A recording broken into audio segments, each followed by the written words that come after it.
that just fucking happen?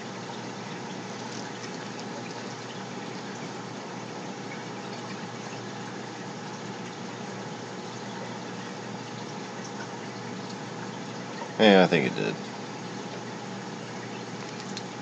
I'm just, well,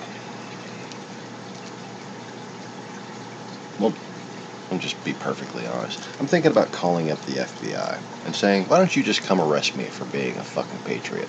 Why don't you come arrest me for not being a Confederate? Because it is my personal opinion that traitors who participate in assaults on this country should be put to death in public. I am in complete, full, and committed support of the public execution of Donald J. Trump. And anybody has a fucking problem with it, come arrest me. Come arrest me for not being a traitor. So, forgive me for not being a fucking zombie who's asleep at the goddamn wheel. So attention FBI. Come prove the absoluteness of your incompetence by fucking with me. Because I am one missed fucking rent payment away from having no choice but to do as much damage as humanly fucking possible.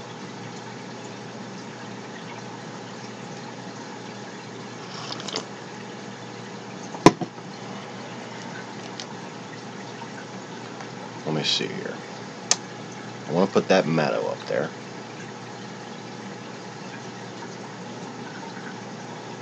Go ahead and play it again. So I want people to understand. We know that small business isn't defined by what's made or sold. No, that's not what I want people to understand. But when the history of this time, I want people to understand. When the history of this moment in American citizenship is written, I think here's what today's entry is going to be about.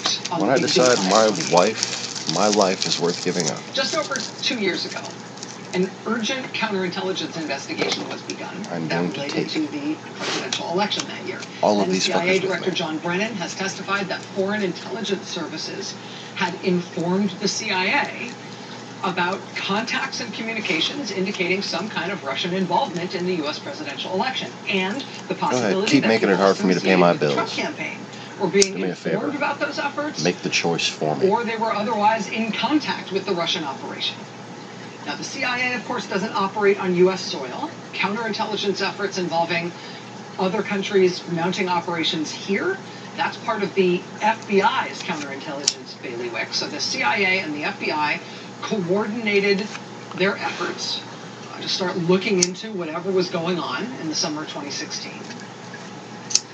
And it was, again, just over 2 years ago now that the FBI itself received information that an advisor to the Trump campaign had bragged to a foreign diplomat that the Russian government had hacked Democratic Party emails. And that boast to that foreign diplomat happened long before there was actually any public information circulating about the Russian government hacking Democratic. Whoever's there, say something. I'm not fucking around with this bullshit anymore. Who the fuck are you? Who's there? I want to know. Your little troll is too scared to give me their address?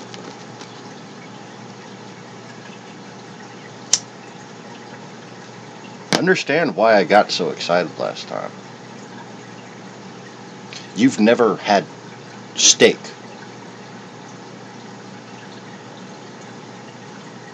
Chocolate. You've never had an orgasm that I crave as much as your fucking death.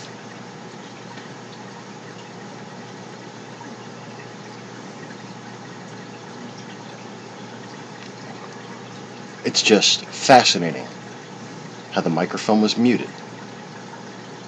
And then as soon as the fucking audio starts, as soon as I start speaking, it's like damn near instantaneously.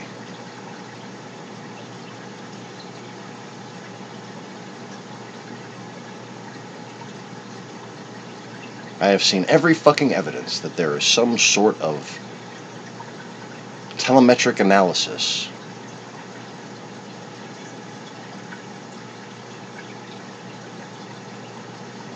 on my words, on my broadcasts, on me.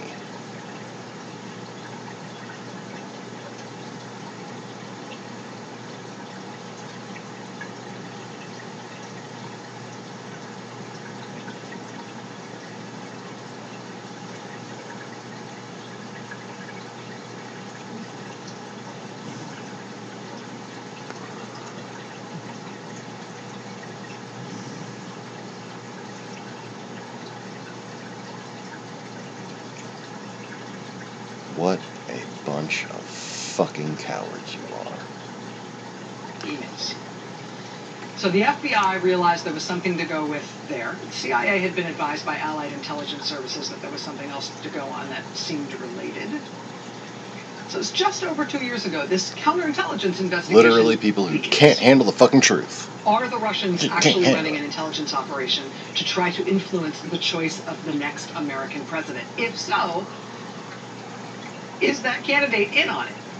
That investigation started just over 2 years ago. Since then, of course, the candidate in question has been elected president.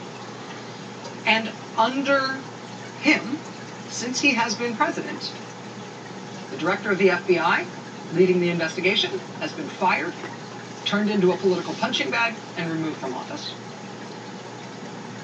His top deputy, the number 2 official at the FBI, running the day-to-day operations of the FBI and the investigation, he too has been fired, turned into a political punching bag, and removed from office. Now, the head of the counterintelligence division at the FBI, the lead agent on that investigation, who, just like Hillary Clinton, could have said one thing to exonerate himself. One little thing. And he didn't.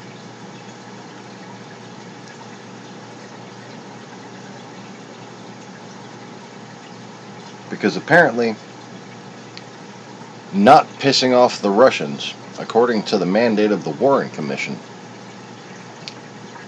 includes acquiescing them to the point where the Confederacy becomes resurgent and performs a coup d'etat. So the Warren Commission's objective must have been to surrender the rule of law to the Russian Federation.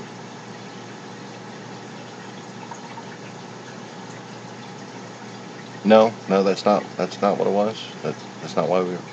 Oh. Well, then it seems we're fucking up, aren't we? now today, he has also been fired. Oh yeah, I guess I should mention the thing. The thing is, he might not have even sent those fucking text messages. Just like Hillary Clinton didn't mention the fact that the Russians were building a base in Benghazi during her 11-hour testimony.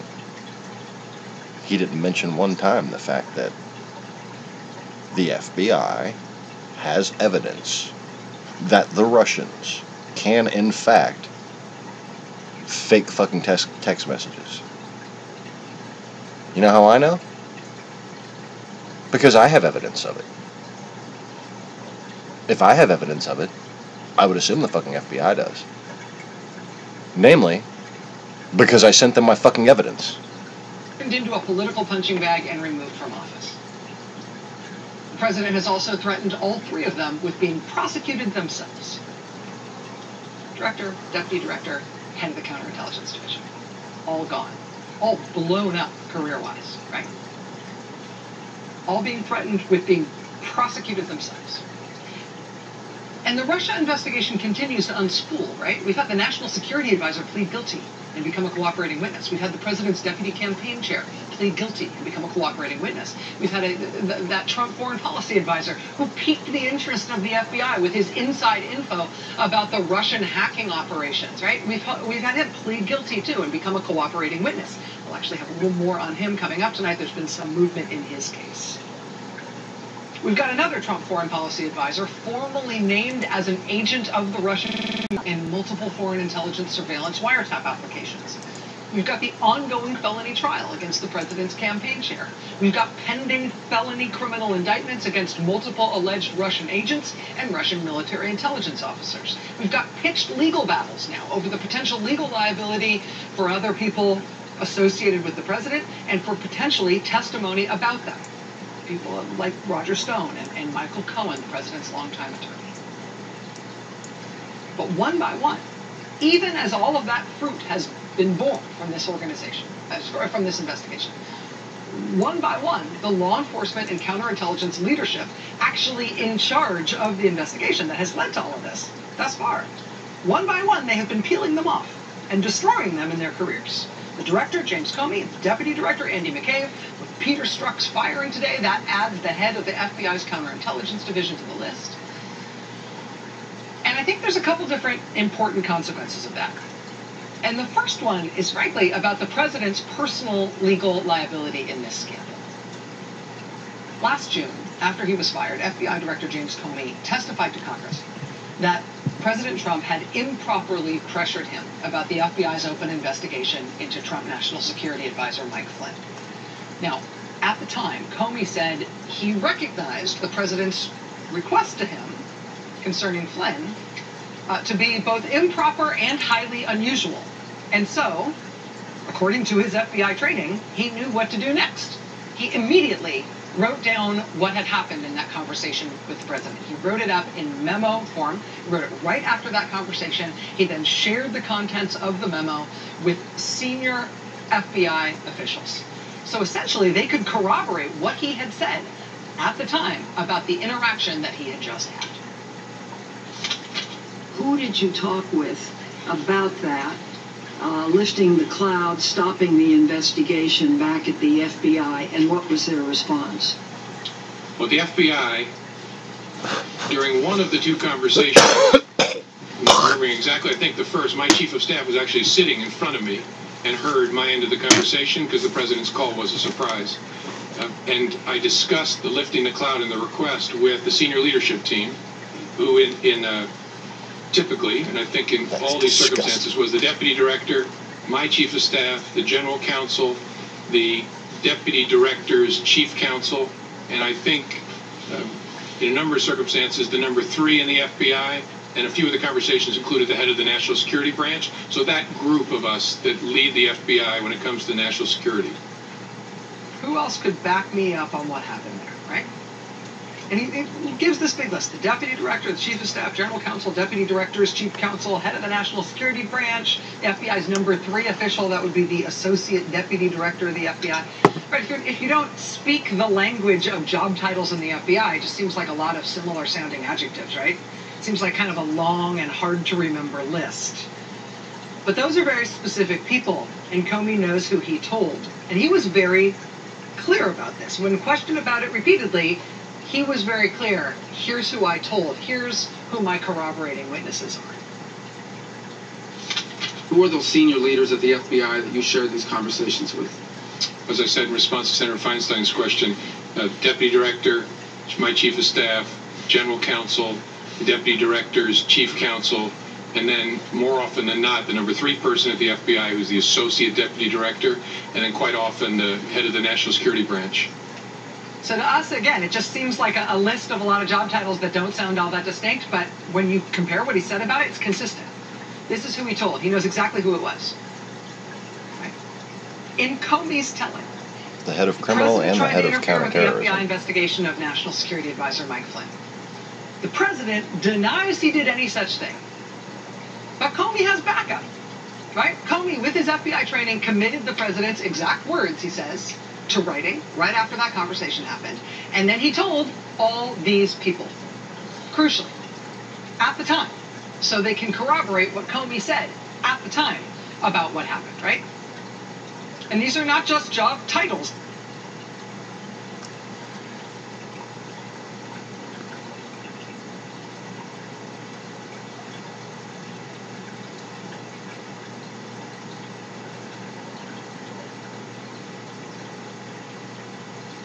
FBI director. Wasn't he the FBI director at the time? Or would that be the present FBI director at the time of that testimony?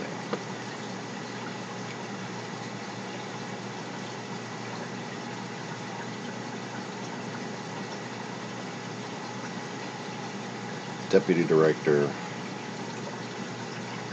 chief of staff, the general counsel,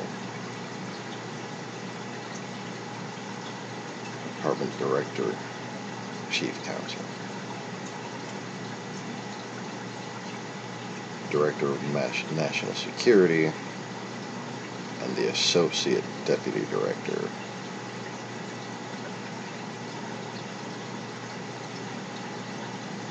So the deputy director and the associate deputy director, those are basically the people in charge of counterterrorism and all criminal things.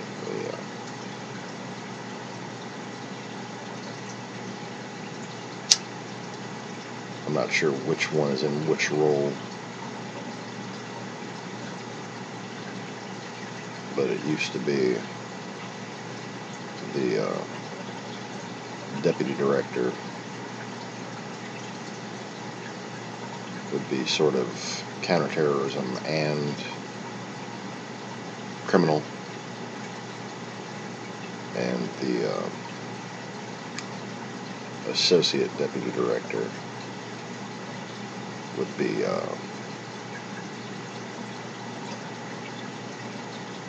purely focused on counterterrorism.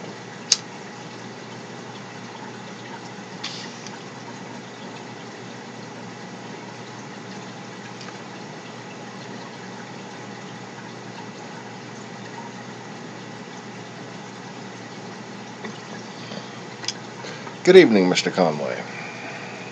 I had a feeling that wasn't you watching.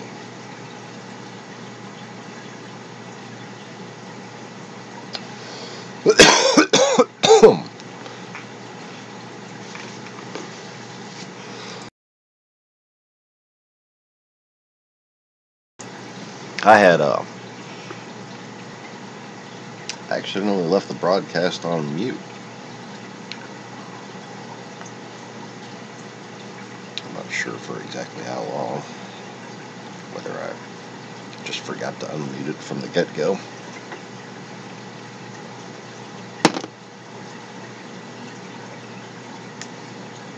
But it seemed like it had been about 20 minutes that the thing was on mute. And then as soon as I unmuted it, as soon as I started speaking some intentionally placed choice words,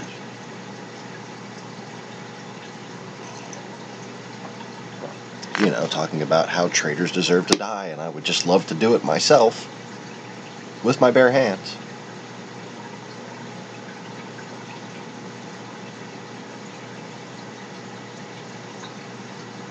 And suddenly,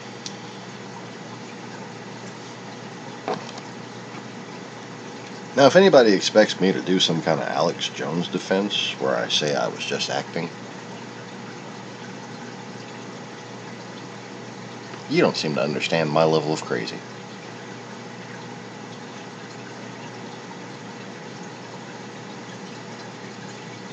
I will not apologize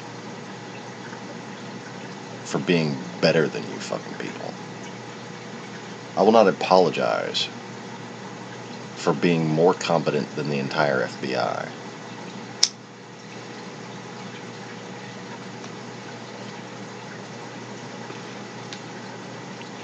And I will never fucking have to. You know why? Because Rachel Maddow is completely mistaken. Oh look, we have another person saying hello. Hello, Carlos. And it's still not that first person.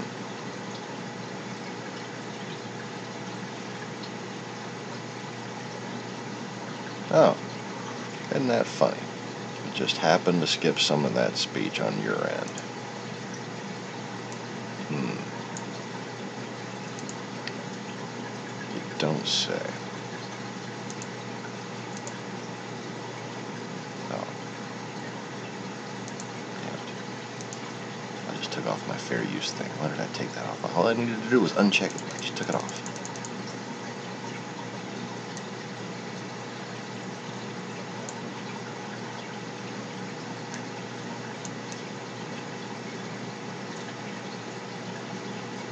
So, yes, you talk about the traitors. Let's talk about this thing that they've been able to say on public fucking street corners. The wages of sin is death. Well, guess what?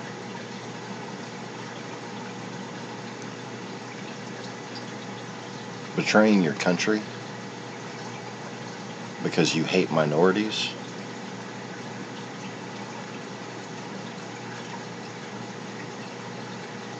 is a little more severe of a sin than wanting to stick your dick in a booty hole.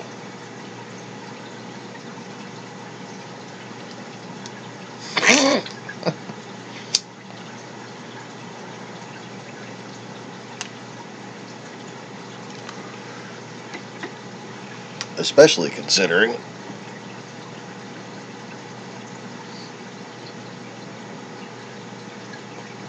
that the number one porn search term in Russia is anal.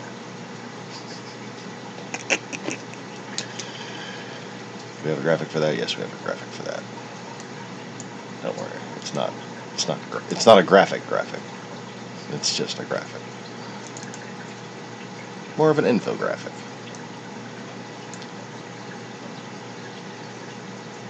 But, you know, that's what happens when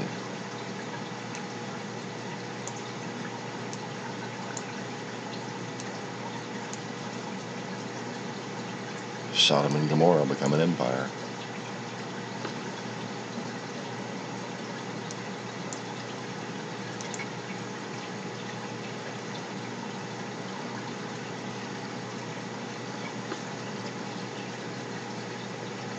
So apparently the Spanish like that. No, that's the French. That's the French. Which one is the Spanish? That's a MILF. Oh, they apparently like MILF in Spain. Wait, what's that at the... Oh, shit. Oh, I'm having a geography fail. That's...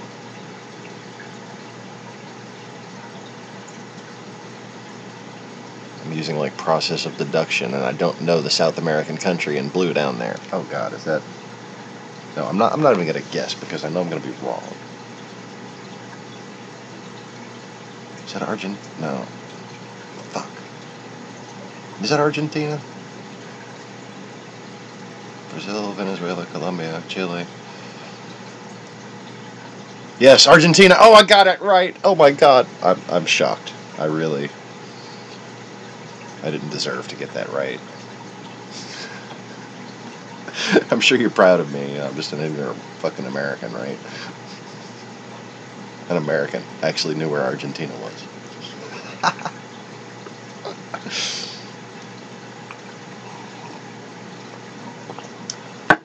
That's because I had a good geography teacher called the Animaniacs. Moving on. So anyway,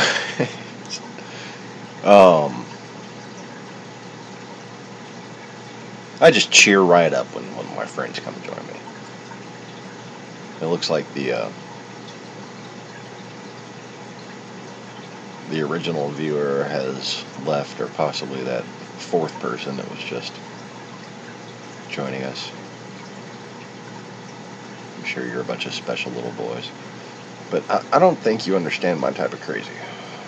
I just don't think you understand just how fucking crazy I am. And I don't mean as far as, like, you know, psychosis, lack of perception on reality. What I mean is my complete and utter aversion to cowardice, and how family life gnaws at me, and how I prefer the life of a vagabond. I prefer to look over my shoulder. In fact, I'm awfully good at looking over my shoulder without turning my neck.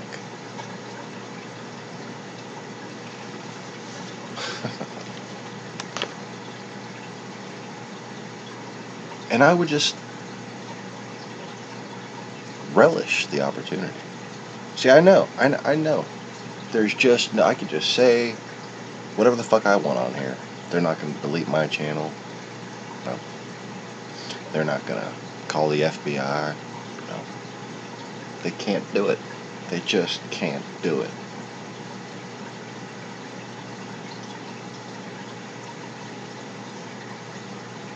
All they can do is just pray that this containment works.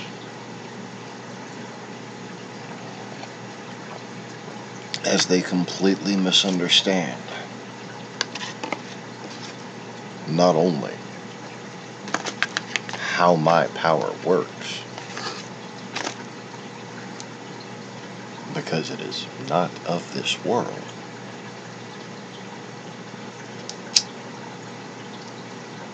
they completely misunderstand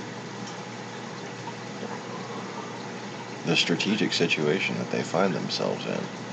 They confuse it with being something where they have some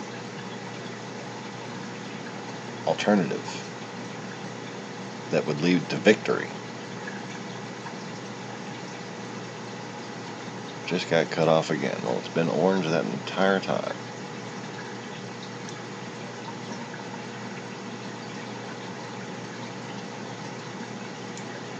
It has been orange the entire time.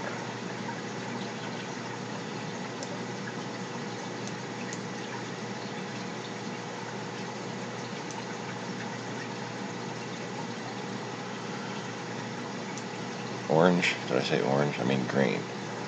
Well, I got Argentina right, but apparently I don't know my colors. Holy shit. At least I could record myself and just like, wait a minute, that was the wrong sound. It always makes me marvel at people, like when they're making speeches, and they just use the wrong word for something. Sometimes the exact opposite word of what they were trying to use. And they don't just correct it. And I'm like, does he just assume that we're supposed to know what he was saying? Or does he really not understand or realize that he just said the wrong word? You know, use your words, man. Use the words. The triangle word fits in the triangle word hole. The square word fits in the square word hole.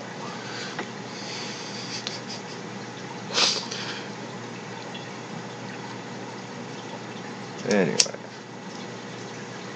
I would like to use my words.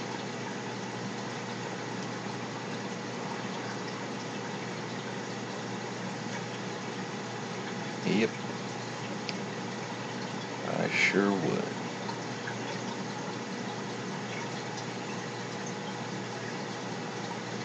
But as I've pointed it out to the people who just don't seem to get it,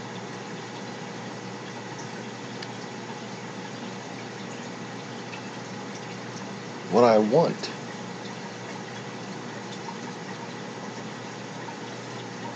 is irrelevant, yet entirely consequential.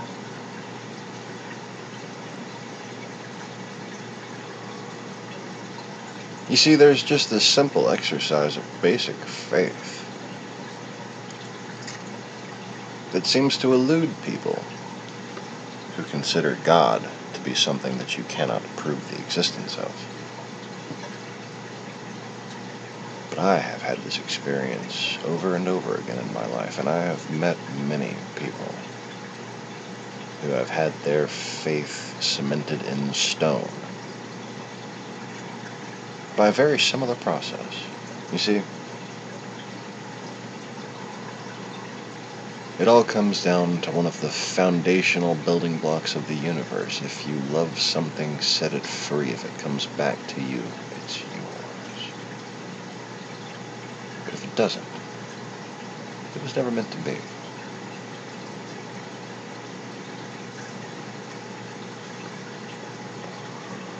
If you want something, surrender your desires to God Almighty. And the purest of your heart's objectives will be accomplished. Because no matter what you want, no matter what you can imagine, no matter what 3 wishes you might rub a lamp and think were the best 3 wishes you could possibly make, if you simply destroyed that lamp and freed that genie and passed the test of a pure soul,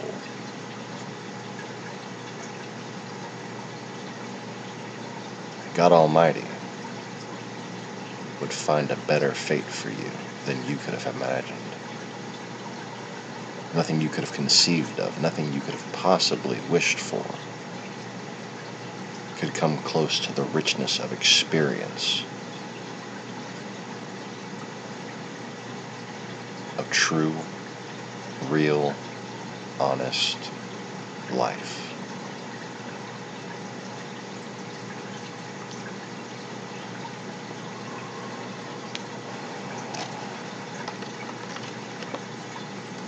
It absolutely applies. I completely given up on everything. It took me to completely give up on everything before Kira waltzed into my life. And it has been time and time again where I have simply let something go. Allowed myself to crave it just for the opportunity to let it go once I become experienced in this process.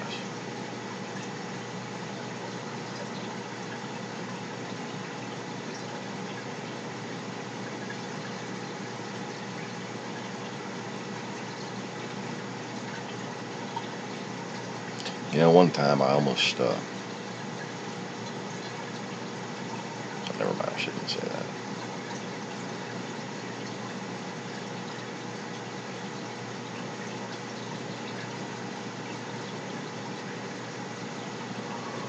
Let me just speak hypothetically. If you're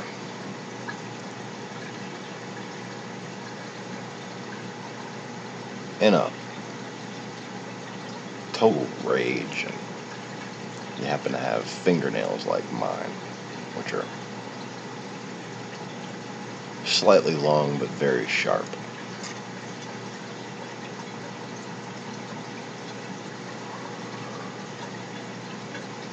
and you knocked somebody out and then, just decided to jump on their back and keep wailing on them. If you grab the skin right around the upper lip,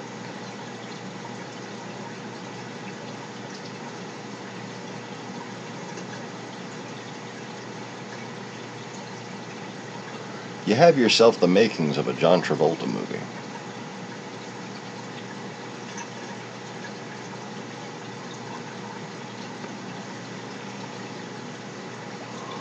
Did I mention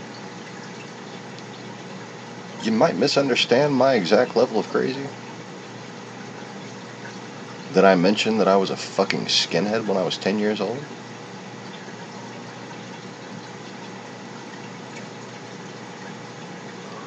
In Houston, a place where,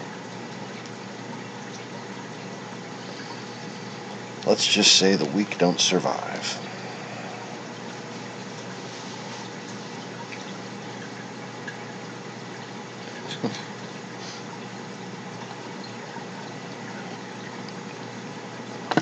See, I can walk my white ass through any fucking ghetto. Right now. I don't gotta dress black. I don't gotta act black.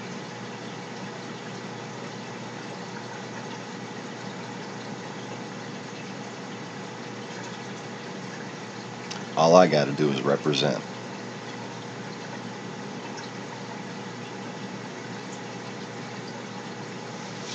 And I make friends in the hood. And not just because they like the way I roll them.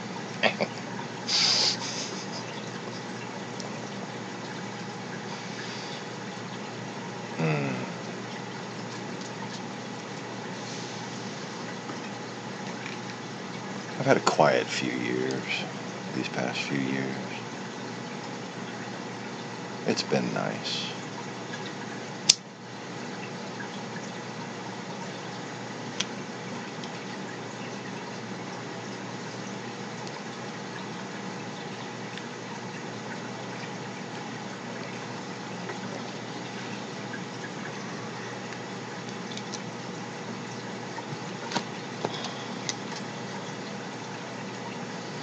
There's nothing wrong with desire within reason.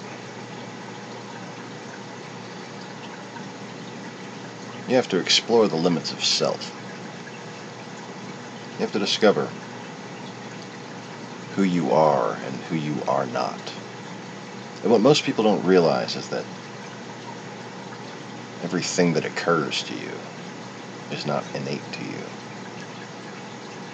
And just as you are tested in your dreams, you are tested in your waking thoughts.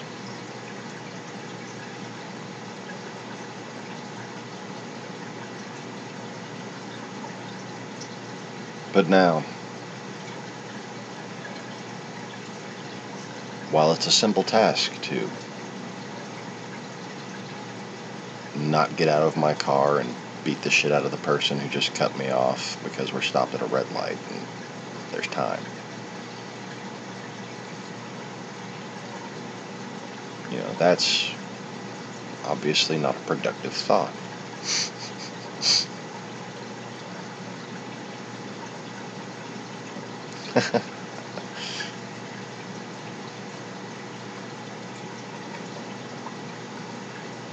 Yeah, it's a good segue though. Kinda. Ish. Well, not good-ish, just segue-ish.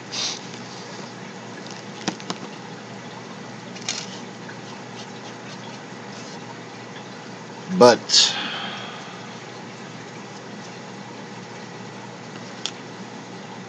when it comes to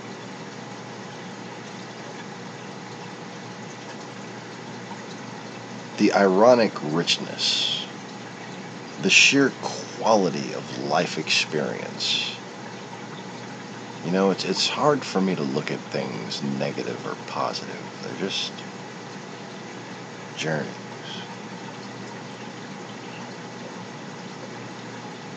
When I'm in the mood I am now, when I'm feeling strong, when I'm feeling feisty, you know? I'm not going to sit here and pretend life never gets to me. Y'all know it does.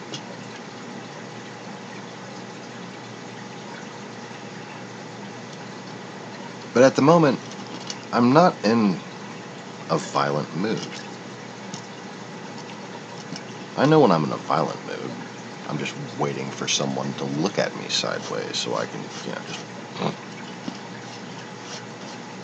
take advantage of being out in the country.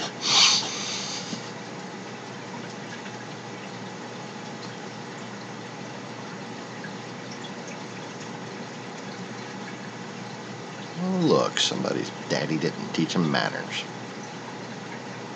I guess I should make him call me daddy. Say uncle, say uncle.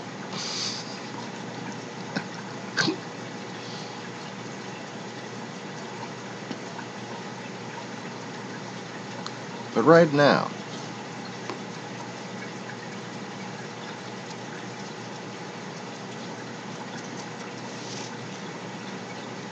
I would be much more effective in fighting a war and charging through a crowd in this state of mind, in this mood that I'm in right now.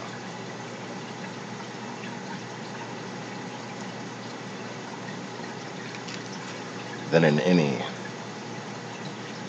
angry, spiteful, rageful mood. I don't have an excess of energy built up within me.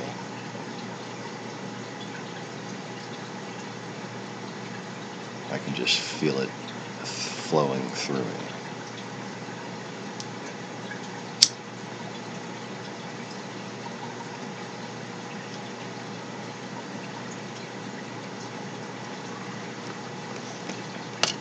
And in this clarity, in this focal intensity,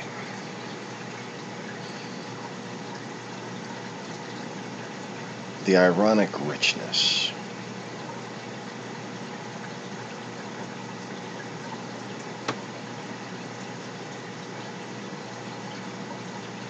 the condensed experiential clarity of purpose that would come of being detained, arrested, questioned even, for not being a Confederate.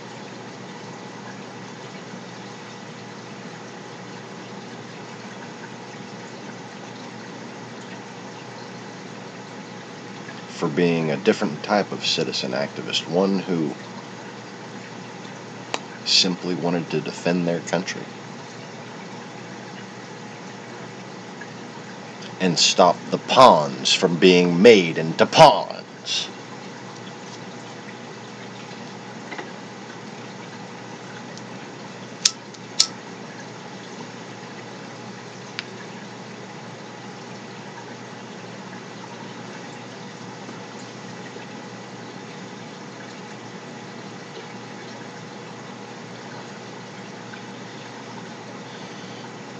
You know, I didn't support Barack Obama because I'm a fucking liberal.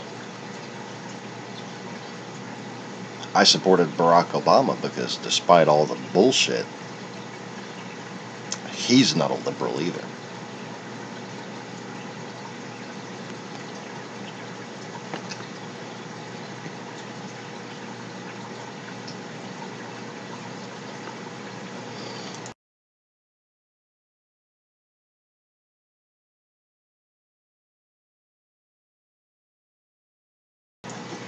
But one of the dumbest things I ever said in my life, although, you know, possibly, because, like I said, Rachel Maddow's still on the wrong track. These firings on the screen right here, they're not simply related to James Comey's firing. They're not simply related to the, you know, conversation that Comey had with Trump. This is an overarching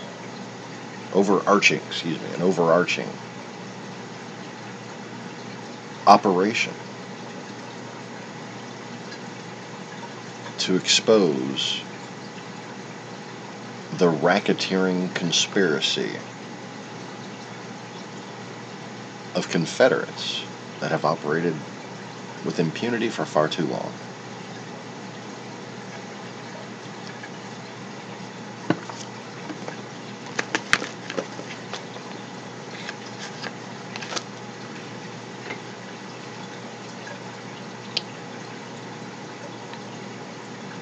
I can tell this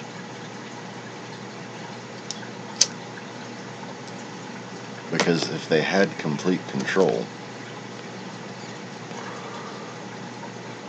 they wouldn't be in this situation with me.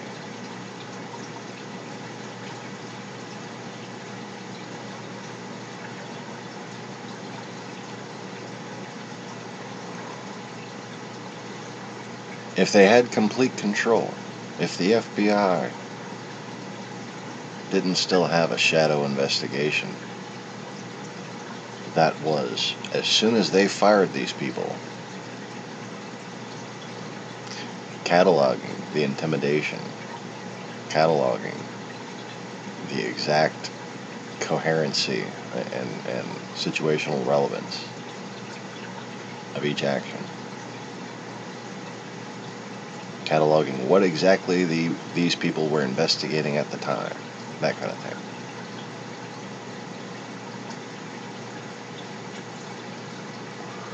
And even to catalog, and let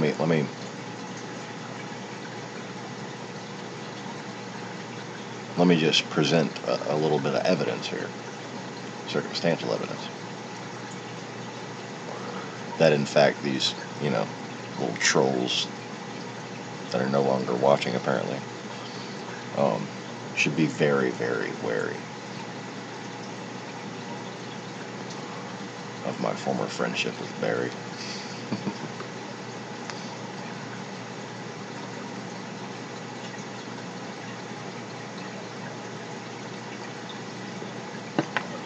You think this started with Papadopoulos in May of 2016?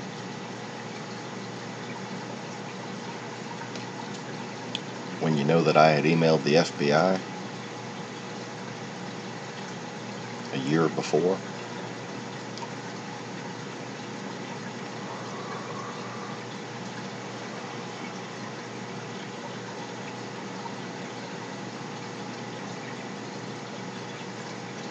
And a year before that, I had emailed the Kiev embassy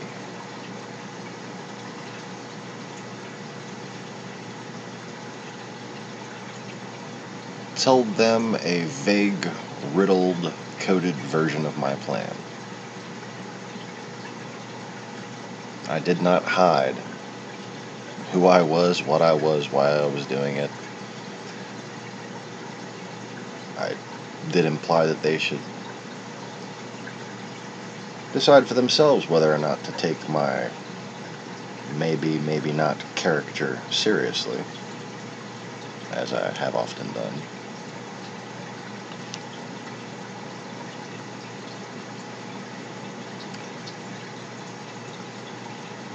And I told them they probably didn't want to reply to me directly.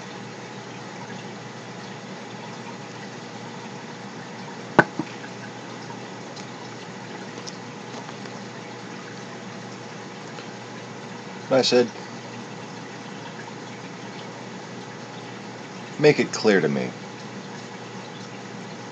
that y'all are going to be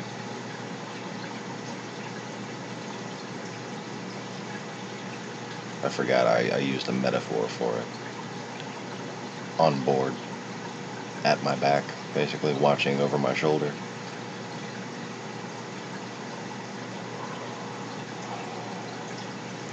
And then,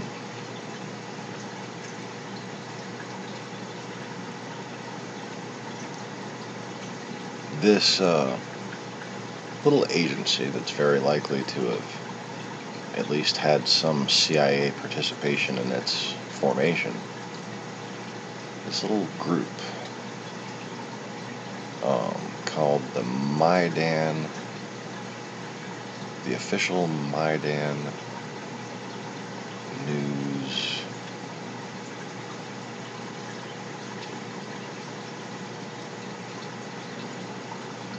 something. It's probably best that I don't remember the exact wording of it, I suppose.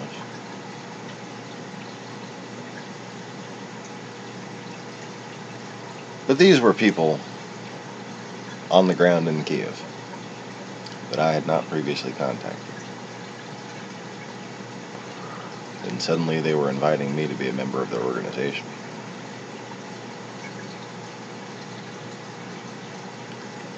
And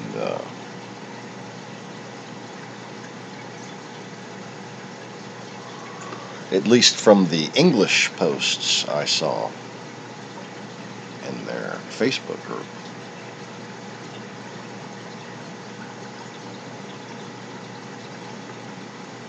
Seemed to be pretty legit.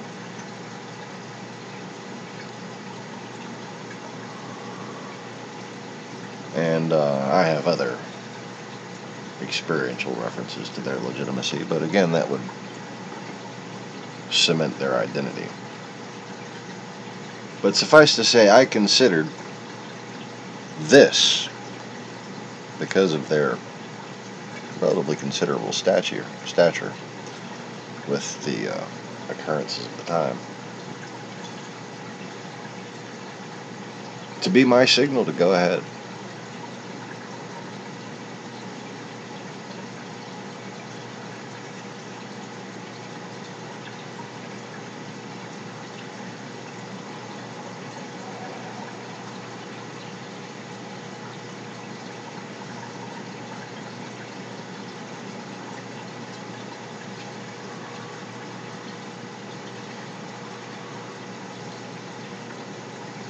Now, considering Donald Trump's relationship with the FBI, how he's been investigated since about '87, and the investigation had basically been spurned by actions committed as far back as 1984. So Donald Trump is considered to be basically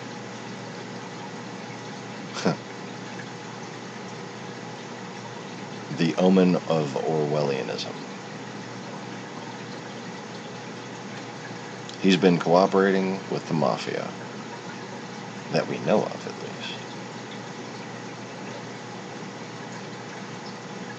since 1984. Was investigated numerous times.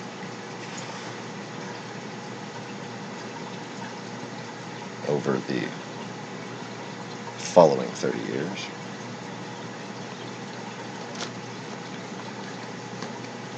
Including being investigated after 9/11. Why? Because they'd have to be idiots not to investigate Donald Trump after 9/11.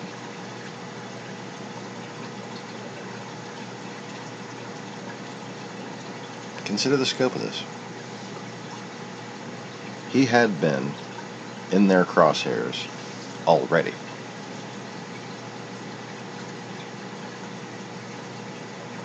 During the late 90s, all the way into the point leading up to 9/11. Why? Because he couldn't get funding for development from American banks. And then, after securing the funding through sources which would, by their nature, automatically trigger investigations if you just know anything about fucking transactional law. You know, if you've ever sold cars for a living, for instance.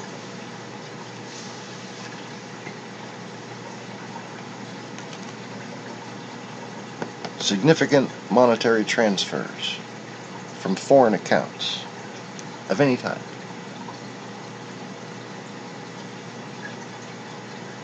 are scrutinized, especially when they involve someone with former connections to the mafia, especially when that person has declared bankruptcy advantageously numerous times, and especially when during a point at which the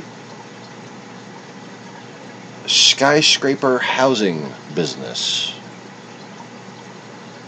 in New York City, in Manhattan in particular, was suffering from a 40% vacancy rate in 1998.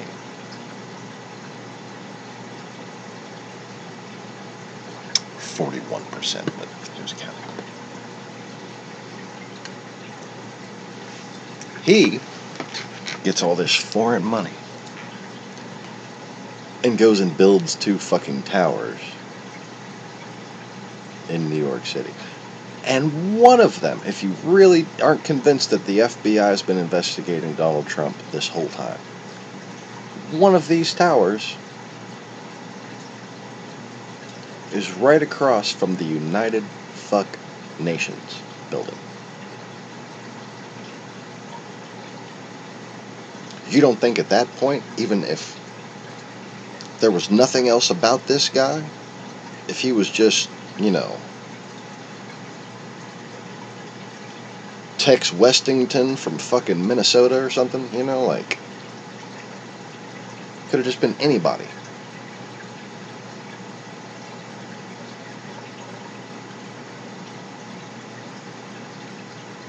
Could have been all American money. Could have been the new JP Morgan Chase location. They'd be fucking investigating the guy who decided that that's where the location should be. Okay? This is the fucking FBI we're talking about here. Get real.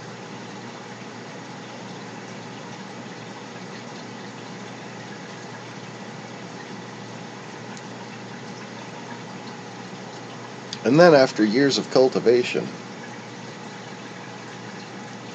after 20 years of business relationships,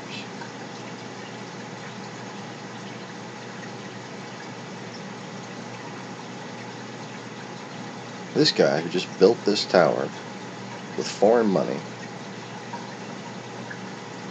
for no reason, not needed, not demand, no demand, but he invested. The rule of success is you find a need and fill it. There was no need.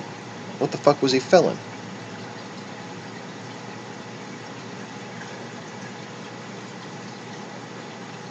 And then after years of lobbying and doing public campaigning to try to get the World Trade Center remodeled or rebuilt or something,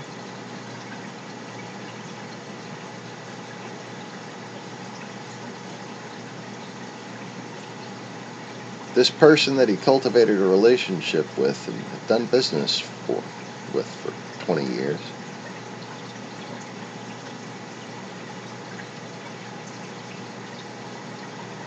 who had acted as a liaisonary real estate lawyer for Donald Trump, which means I don't want my name on this building, but I want to own it. So I hire someone with power of attorney to purchase that property in their name, representing one of my legal financial entities.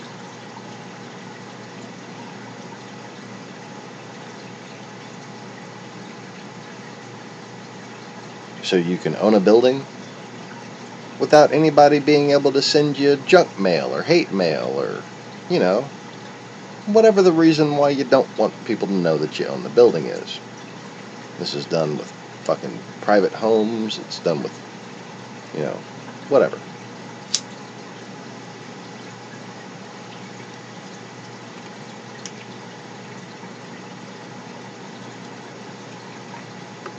But Larry Silverstein, who does not own skyscrapers, who is a real estate lawyer and seems to have been, because of his liaisonary activities, that's basically what he did. He made money by spending other people's money in his name so they didn't have to put their name on it.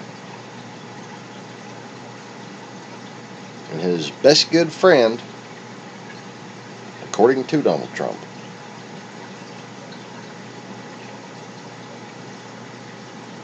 may have in fact been the person in whose power of attorney he bought the the Trade Center.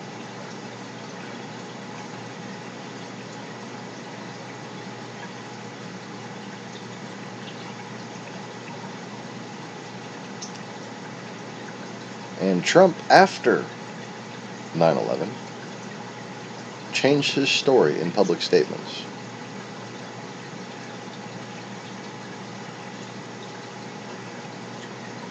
The only reason why the FBI would not be investigating Trump is if they literally thought he was bait to distract them.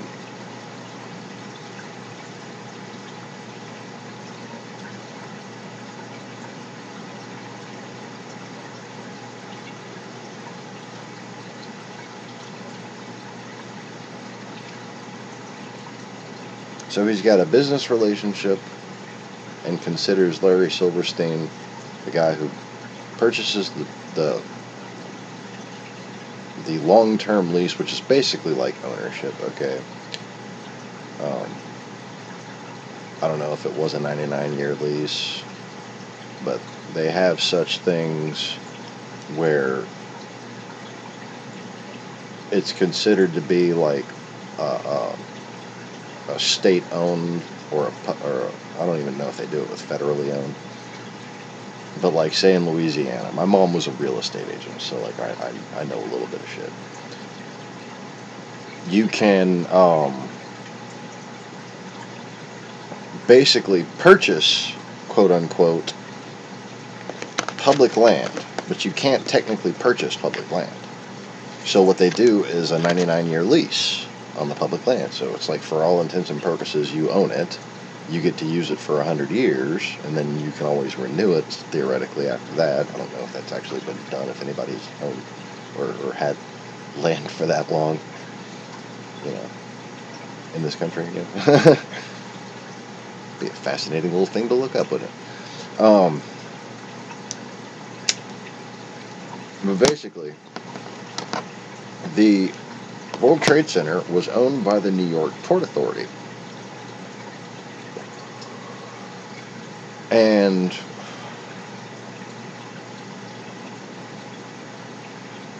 there's probably a significantly more difficult process, even if it's possible, to actually transferring that from, Port Authority ownership to making it actually private real estate.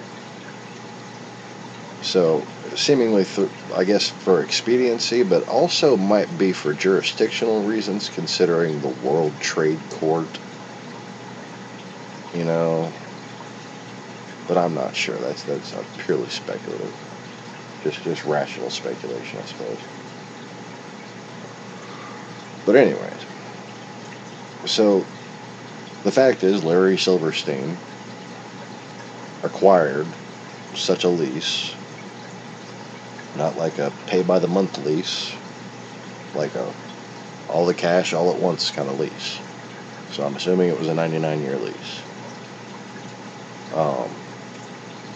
But he was, the reason why you know this is because he's made plenty of public statements about the insurance settlement, which, by the way, he made, what was it, $4.3 billion?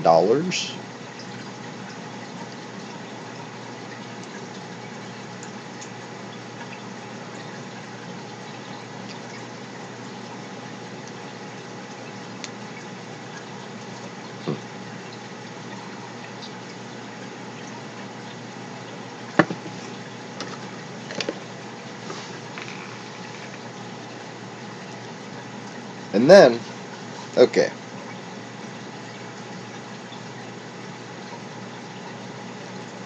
with all these different people, the FBI director, FBI deputy director, FBI chief of staff, FBI general counsel, FBI deputy director, chief, all these different people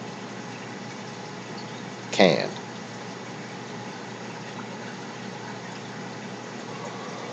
You know who's still on the case? I have an old Maxter Bigfoot hard drive. Remember the Maxter Bigfoot hard drive? I think it's like a 4.5 gig. It might have been an 8 gig. It might have been a 20 gig. I don't fucking remember. Yeah, I think it was like a 20 gig. I think I had upgraded from an 8.1 gig Western Digital to that. But I'm not sure. I might have it backwards. I'm just remembering holding those two hard drives with my computer open. Anyways, on that old hard drive, I have a document.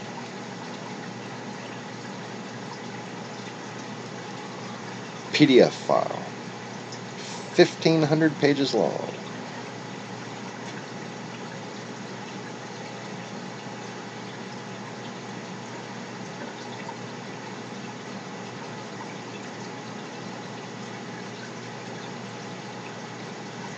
Entitled something like The Government's Inquiry into the Events and Aftermath of the September 11th, 2001 attacks. It's been a while since I saw it, so I don't really know.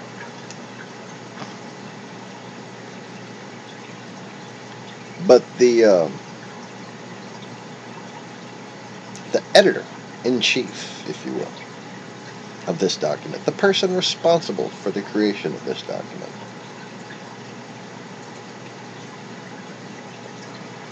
or at least the person who had final say on what about this was released. You know, the official story that we all don't quite buy. And all of its clever wording, and I do remember some very clever wording. Again, can't quote it. I just remember seeing the intentional ambiguity.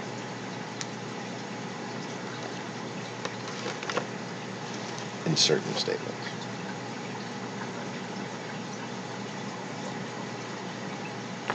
Well, the guy in charge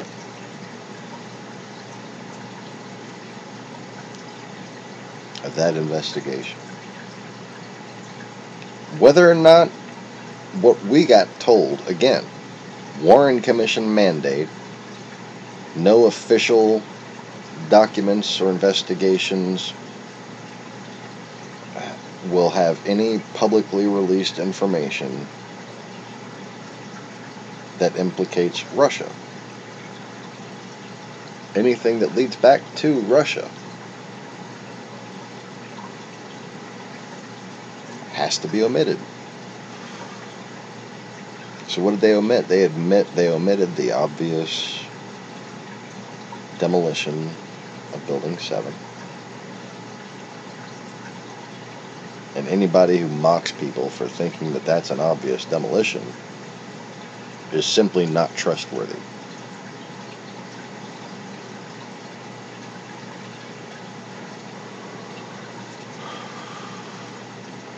Or needs to get their head out of their ass. Guy said on film, everybody's seen the tape, there'd been such tremendous loss of life already. So he gave the order to go ahead and pull it.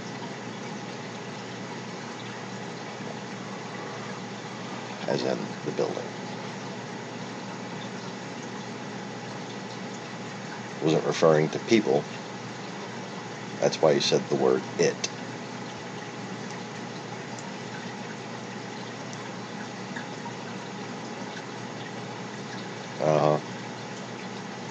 Broadcast just cut out. People watching. I'm pretty sure that's still Carlos and Conrad.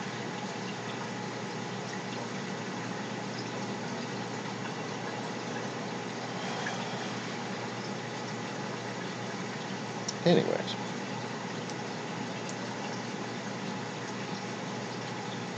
So, why not mention Trade Center 7 in the official FBI report? Why not mention the thermite? Because that leads to two places with, at that point, known affiliation. It leads to Donald Trump and Russia.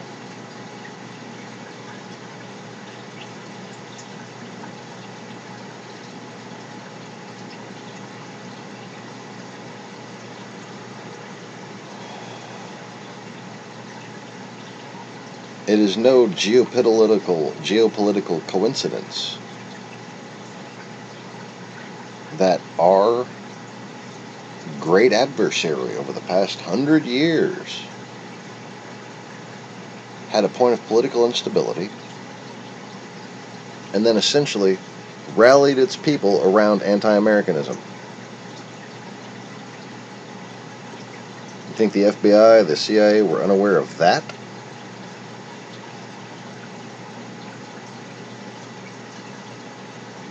I mean, if you're going to go as far as to accuse Hillary Clinton of a conspiracy to depose Putin,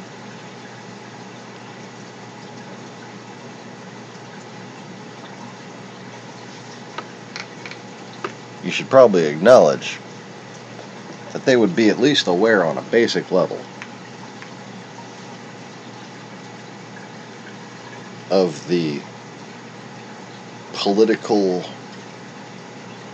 undulations after the Bosnia-Sarajevo-Yugoslavia conflicts.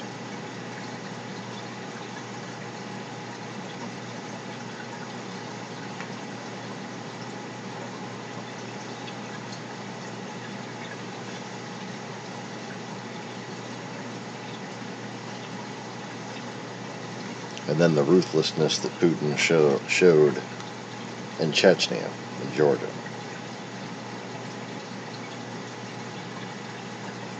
The first time.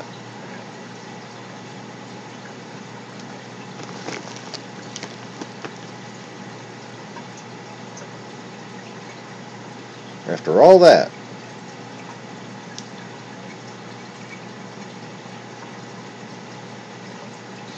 you think the entirety of our federal government, do you think the FBI,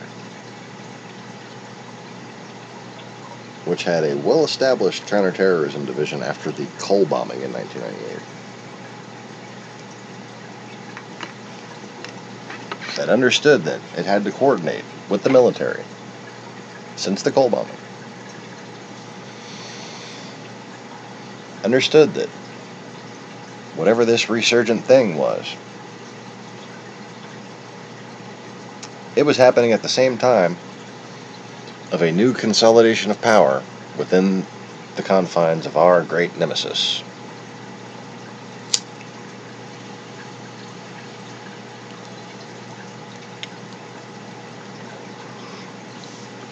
You have the rise of Putin.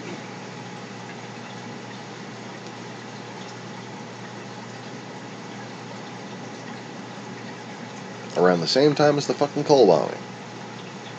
Around the same time as Trump buying and building these towers. When there's no demand. With foreign money. After years of tie to the Russian mafia.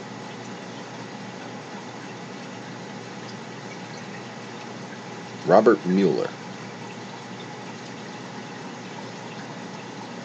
didn't want us to know about 7. Didn't want us to know about the thermite.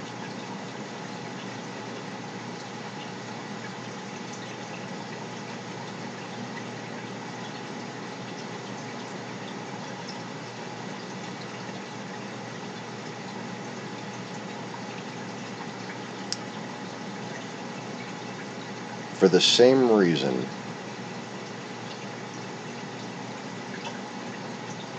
why the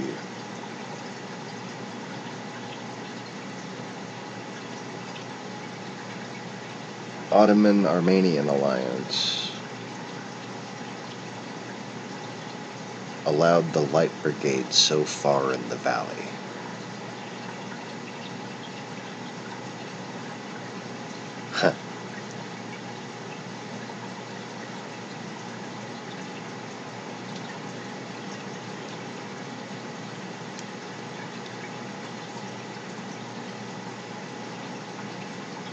I think our little Russian troll's superior officer likes to listen without the view count going up. And probably told his little puppy to take a break.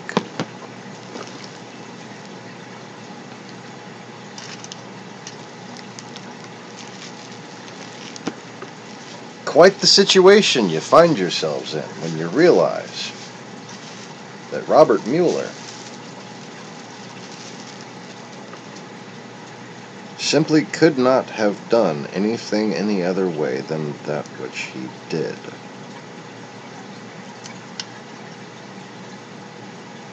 It would be tactically incorrect.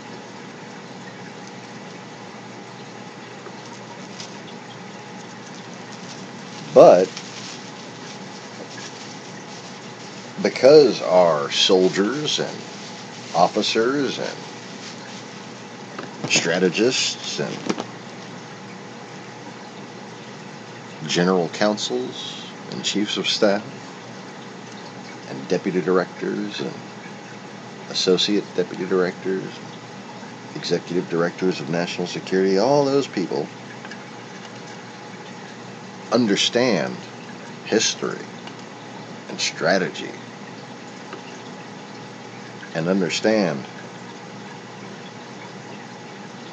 that it's not good to be a dumbass in private.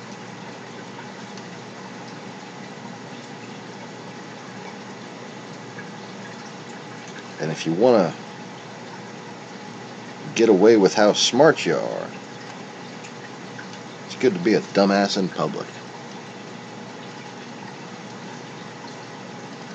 And just keep people guessing.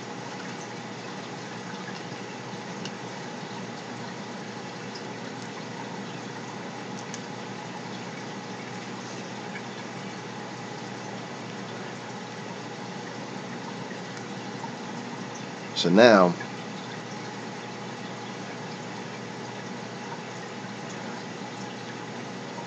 when it comes to all the people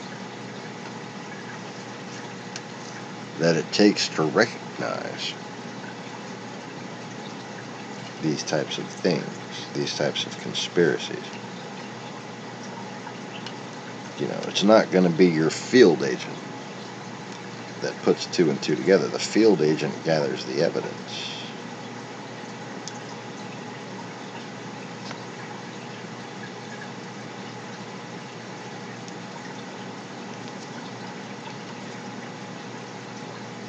But the people that supervise those field agents, it's their job not only to put two and two together,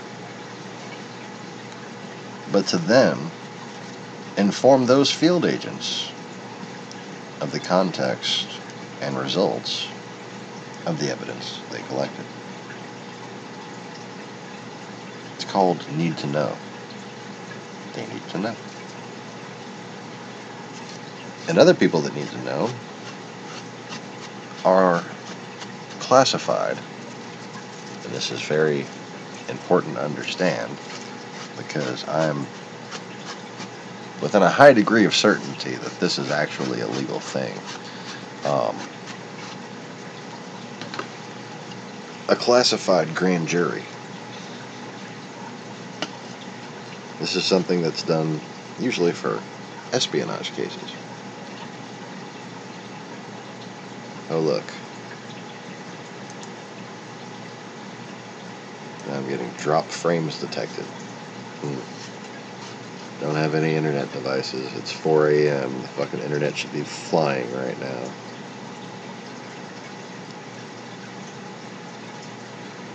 I have a,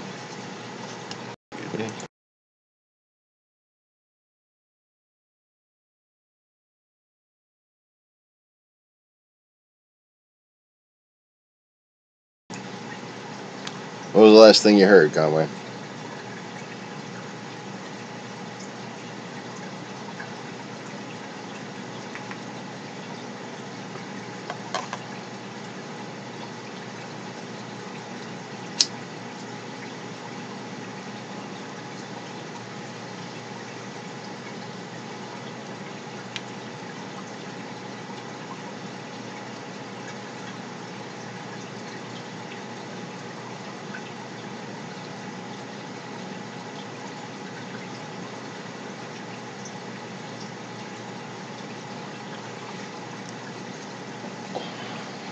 Well, you know, I mute it before I fucking hawk a loogie. Yeah. So yes.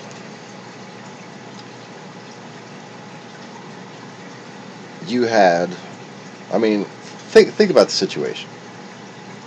You got this weird,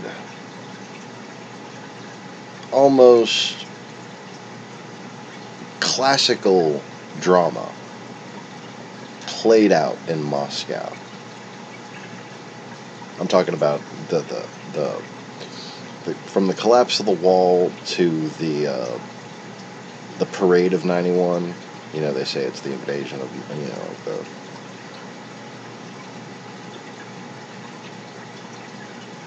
like supposedly almost a civil war happened. But those troops were given orders to, you know, do exactly what they did.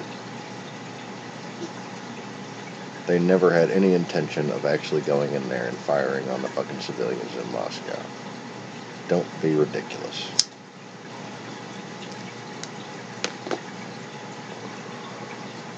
That was a parade. It was a play. It was a show put on for the West.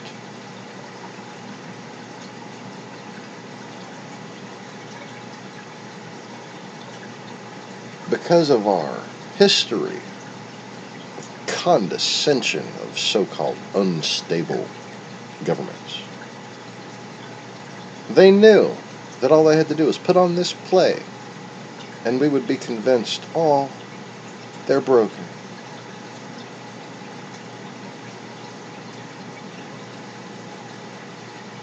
And not only would the bleeding hearts and the artists play along and feel sorry for them and say, oh, the people are starving, the people are hungry. Let's open our arms to them. Let's embrace world peace. Oh, yeah. Man, sheep.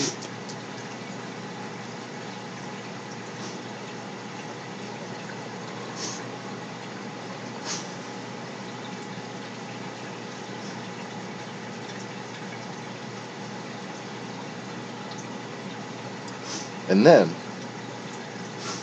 and here's where the FBI gets involved, if anything, okay? Not only do you consider that they must have at this point said, okay, we're going to let the politicians play it nice, and we're going to,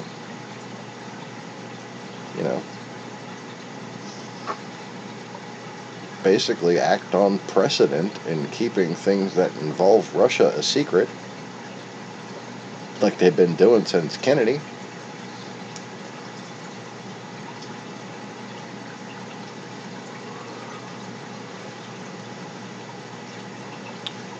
And they divide up their, you know, labor allocation. They basically have a public and a private face.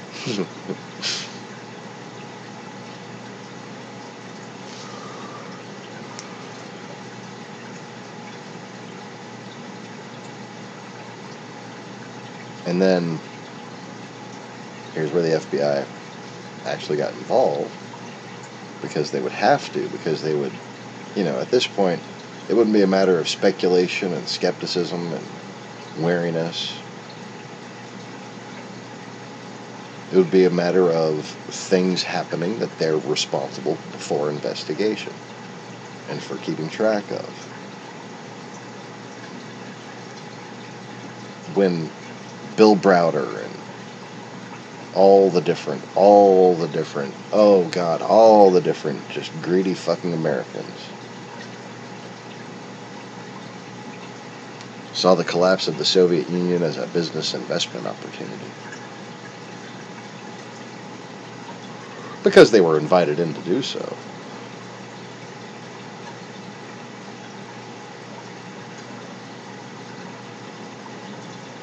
Surely, the people who do the investigations that we don't hear about, the classified grand juries, the classified investigators, the people who don't retire.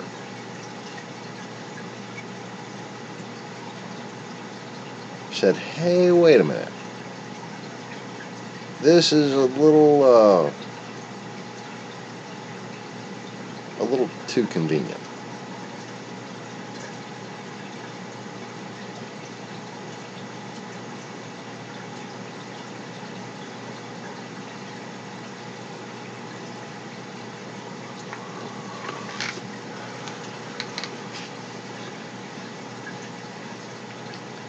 All these people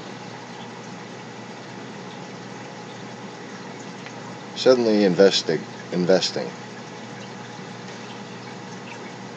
in the collapsed enterprises that have basically been used to destroy us, or to try to destroy us, for about a century. You know, for 50 years at that point, half a century, right? At least.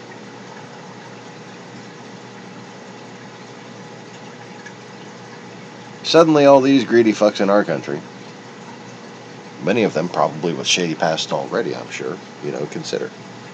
There had to be some of them with shady past.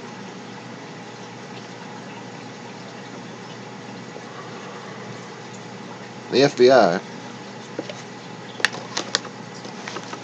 would have had two different investigations on these people. Just like they had two minds, public and a private face. Two different heads, two different complete avenues of jurisprudence. Okay, running in tandem. One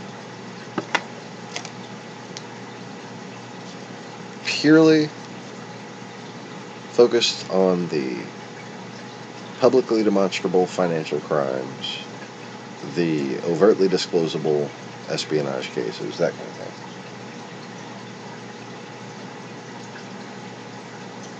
And one focused on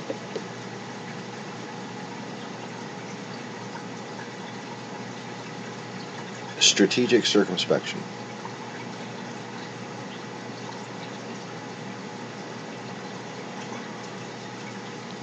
You see,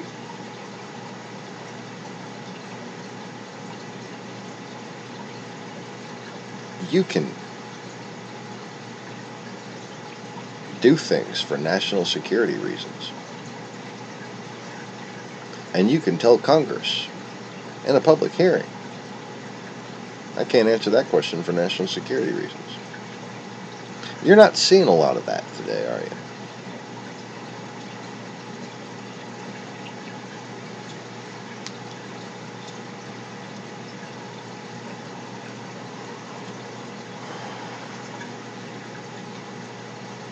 And I just want to say, if the FBI is somehow approving of my censorship,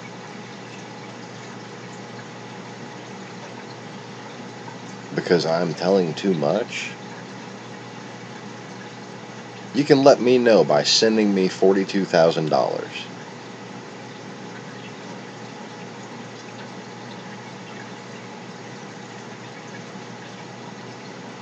And I'll focus on the Easy Reefers channel for a while.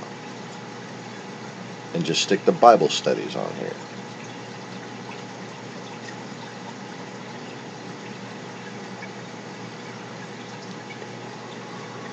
If I'm some sort of security risk, if I'm just that damn smart, that there is actually a legitimate reason to suppress my free speech, I'm fine with that. But I need my fucking bills paid.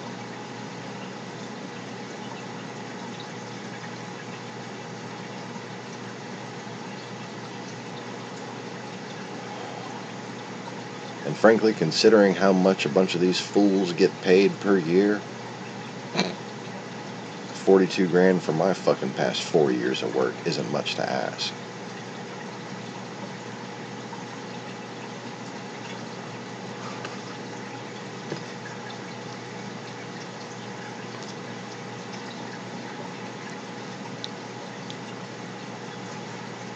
$5,500 a year. Come on. Never mind. 10,000. I don't know why I give him 55. $10,500 a year. That's all I'm asking. Easily written up under my current clearance and contract information.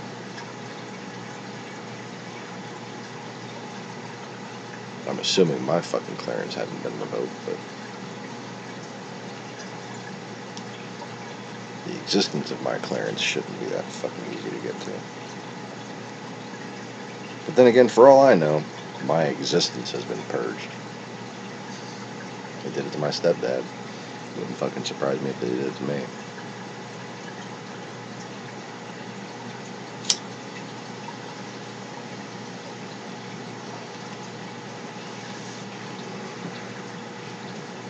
But when you have need to know people, I'm obviously not need to know people. I'm just a savant.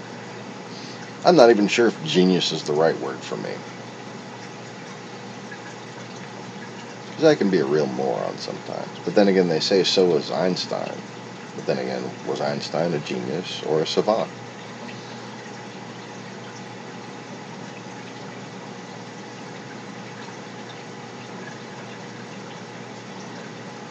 I think when it comes to the actual word genius, I must either apply specifically or much less in some way.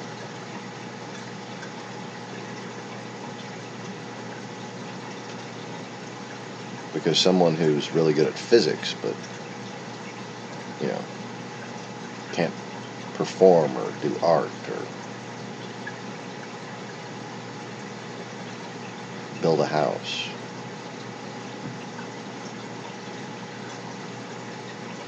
they seem more like a savant.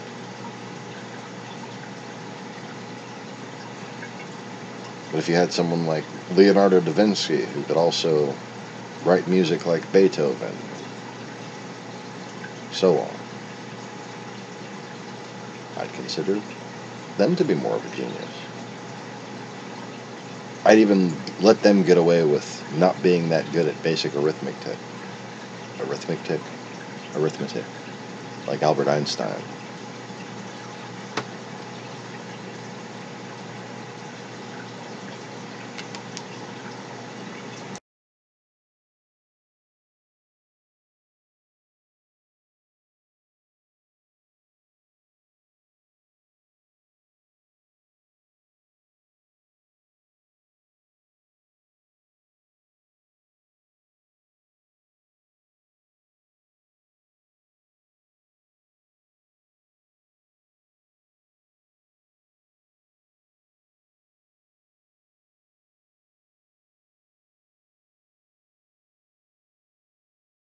One second, please.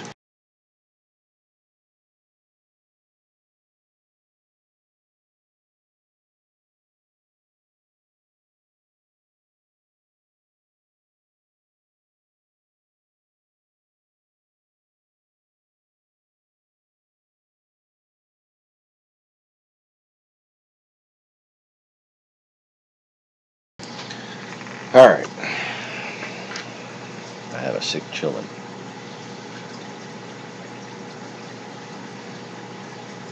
She has a tummy ache.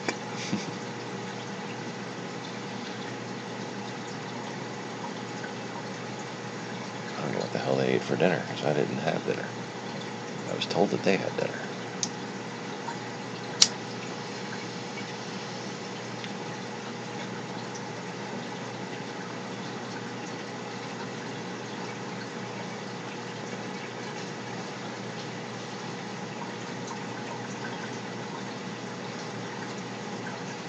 Alright, so anyways.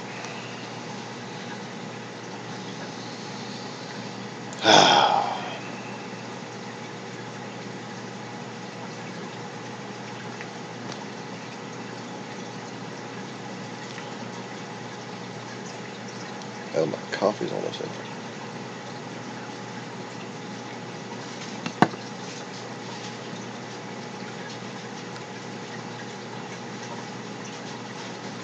So yeah, you can consider that the way the need to know thing plays out, okay, is that these people aren't trying to get arrests and prosecutions. Polly, we were wondering about you just the other day. Did someone send a little birdie your way?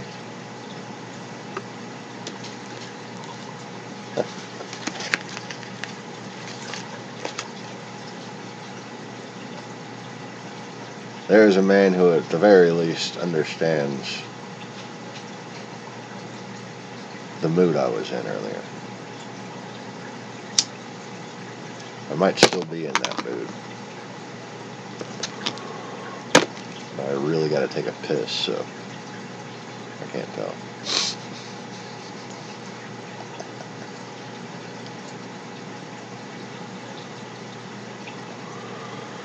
But anyways.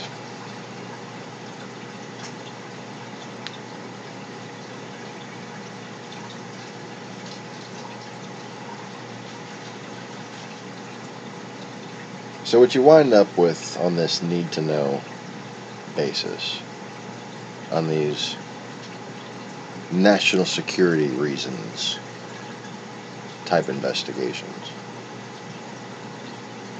and especially with the enhancement of certain legislations, like, you know, the most famous being, of course, the Patriot Act.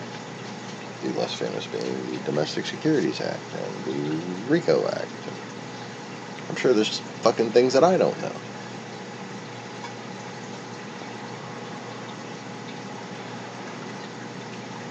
Well, you have one side of the investigations,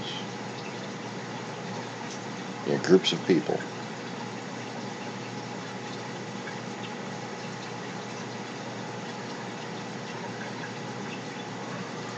that are not necessarily field agents, but who gather this information for strategic reasons and can perform whatever surveillance needed as long as it is not intended to be used in a court of law.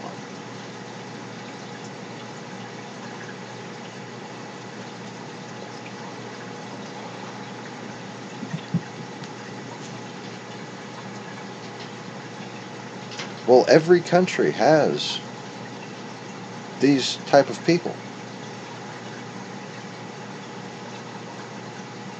It'd be kind of silly to assume that America didn't.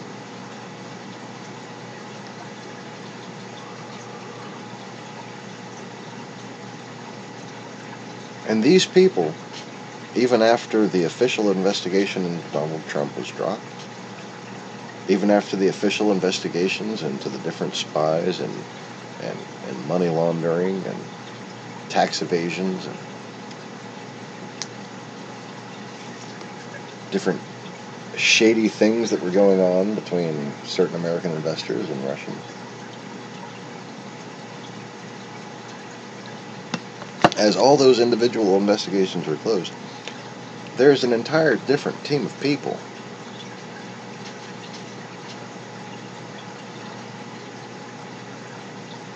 who are inherently tenured with continuity.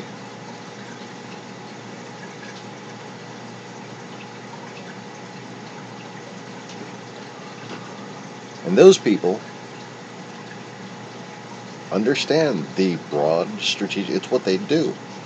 It's their job to understand the broad strategic implications of these things.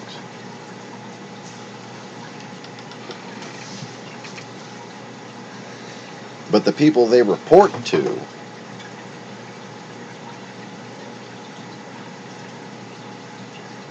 aside from career people at the Pentagon, are the FBI director, the FBI Deputy Director, the FBI Chief of Staff, the FBI General Counsel, and so on. These people responsible for the strategic overview of our national security.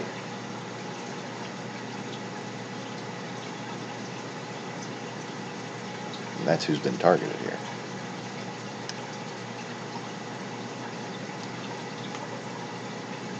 There are specific people who had these jobs at the time in question, right? Comey and the corroborating witnesses for Comey in his account of what the president did. Well, it's taken them a little while to get all the way through this list, but the only one still there is David Bowditch, the one at the bottom there. He had been the number 3 official at the FBI. He'd been the associate deputy director. Now he has moved up to be number 2, not number 3 at the FBI. David Bowditch is apparently the one who personally directed today that counterintelligence chief Peter Strzok be fired, even though the FBI's Office of Personnel Management had decided that Strzok should be kept on. Bowditch, the FBI deputy director now, he's the only one left of all of the corroborating witnesses for James Comey's testimony. James Comey's testimony that the president leaned on him to shut down an open FBI investigation into the National Security Advisor. And with all of them, almost all of them, all picked off now, right? Who's going to back up James Comey? If the president leaning on the FBI director about that investigation is itself a matter of personal criminal liability for the president when it comes to obstruction of justice, well, who's going to back Comey up now? I mean, once you work your way through all the witnesses who might testify otherwise, well, then of course you're free to tell any story you want about what happened between the president and the FBI director. And if all the corroborating witnesses have been picked off and blown up, who's left to say what happened there at all? Who's left to say otherwise now? Flynn. The president says he never told Comey that he should go easy on Flynn. I just want to be clear exactly what happened in that conversation with Comey about Michael Flynn. What exactly did President Trump say? There was no conversation about Michael Flynn. So you're saying that President Trump and James Comey never discussed Michael Flynn? That is what he will testify to if he's asked that question. That's what he will testify to, sure. I mean, who's going to contradict him? It has taken them a while to whittle down the list of corroborating witnesses to almost nothing, but they're getting there. And so, as one of the last Comey corroborating witnesses is getting publicly destroyed today, the president this weekend changed his public stance once again to start saying, yeah, that Comey conversation never happened. I never talked to him about Flynn. Who's to say otherwise? Who's left? When they fired former FBI counterintelligence chief Peter Strzok today, supposedly over his private text messages in which he expressed lots of negative political opinions about President Trump and lots of other politicians too, they did so even though the Inspector General report on the matter found no evidence that Strzok ever took any action at the FBI to influence Donald Trump's electoral prospects or anyone else's electoral prospects either, even though he was better placed to do that than almost anyone else in the country. In the summer of 2016, I was one of a handful of people who knew the details of Russian election interference and its possible connections with members of the Trump campaign. This information had the potential to derail and quite possibly defeat Mr. Trump, but the thought of expressing that or exposing that information never crossed my mind. In firing Peter Strzok today, they have claimed their latest senior FBI scout, the latest senior person associated with the origins of the Russia investigation. Firing Peter Strzok may have consequences for any potential obstruction of justice case against the president. If he was able to corroborate Comey's testimony about potential obstruction of justice involving the president trying to lean on the FBI over their open investigation of Mike Flynn while picking off those corroborating witnesses, may have legal consequences. On a personal matter, they also destroyed the career of the man who was literally the senior person in the U.S. government in charge of investigating foreign governments mounting intelligence operations against the United States on U.S. soil. When it came to this Russian intelligence operation to mess with us in our own country, Peter Strzok was there from the beginning. He's one of the only people on Earth who's ever been in a position to give testimony like this. And now he's literally having to set up a GoFundMe page to help with his own defense. During your June 2018 interview, I noticed some concern in your voice when recalling the 2016 campaign season, specifically October 2016, and specifically as it relates to the state of the Trump-Russia investigation. Why were you so concerned about what was happening at that time? Well, I think trying to keep this at a level, not talking about open investigations. Yes, ma'am. So the predicating information, the information we had, which was alleging a Russian offer of assistance to a member of the Trump campaign, was of extraordinary significance. It was credible. It was from an extraordinarily sensitive and credible source. And as we looked at what that represented, the key time was obviously coming into the election. And so for us, there was absolutely a need to, one, this was a serious allegation, two, of extraordinary gravity, and three, given the fact that the election was upon us and that if, in fact, then candidate Trump were elected, that whether he or certainly more likely or possibly members of his campaign were actively working with the Russians, we needed to get to the bottom of that. It could be that none of them were. It could be that some, or it could be on a far worse scale, but the urgency for us to understand what was going on in advance of the election and certainly in advance of any inauguration, I can't overstate the importance of that. At the time of those happenings that he was describing right there, Peter Strzok was the #1 official at the FBI in charge of counterintelligence. Today he was fired. Joining us now is Congressman Jim Himes. He's a Democrat from Connecticut. He's a member of the House Intelligence Committee. Congressman, thanks very much for being with us. Really appreciate it. Good evening, Rachel. Good evening. Peter Strzok has been a political punching bag for a year now, for a long time. What do you make of his firing today? Was this an inevitability once he became a political punching bag? His lawyer today is suggesting that the reason he was removed was not because of FBI procedure, but because of politics. Yeah, no question about it, Rachel. I mean, look at the fact pattern here. The internal disciplinary unit at the FBI recommended that Peter Strzok be demoted and suspended for 60 days. That was set aside to fire the man. Remember back to the firing of Andrew McCabe, who the night before he was to qualify for his first pension is fired. Remember that the president admitted that he fired Jim Comey because of the Russia pressure, as he put it. It is very clear that this president is engineering a fear campaign within the FBI, saying, anybody who is going to stand up against me, anybody who might testify against me, their career will suffer. And it's a little hard to know exactly what's happening, right? I don't know if this is Director Wray who is coordinating this or the Attorney General. And it's even possible to imagine that they're trying to appease the president in order to keep him from firing Bob Mueller or in order to keep him from firing the Deputy Attorney General Rod Rosenstein.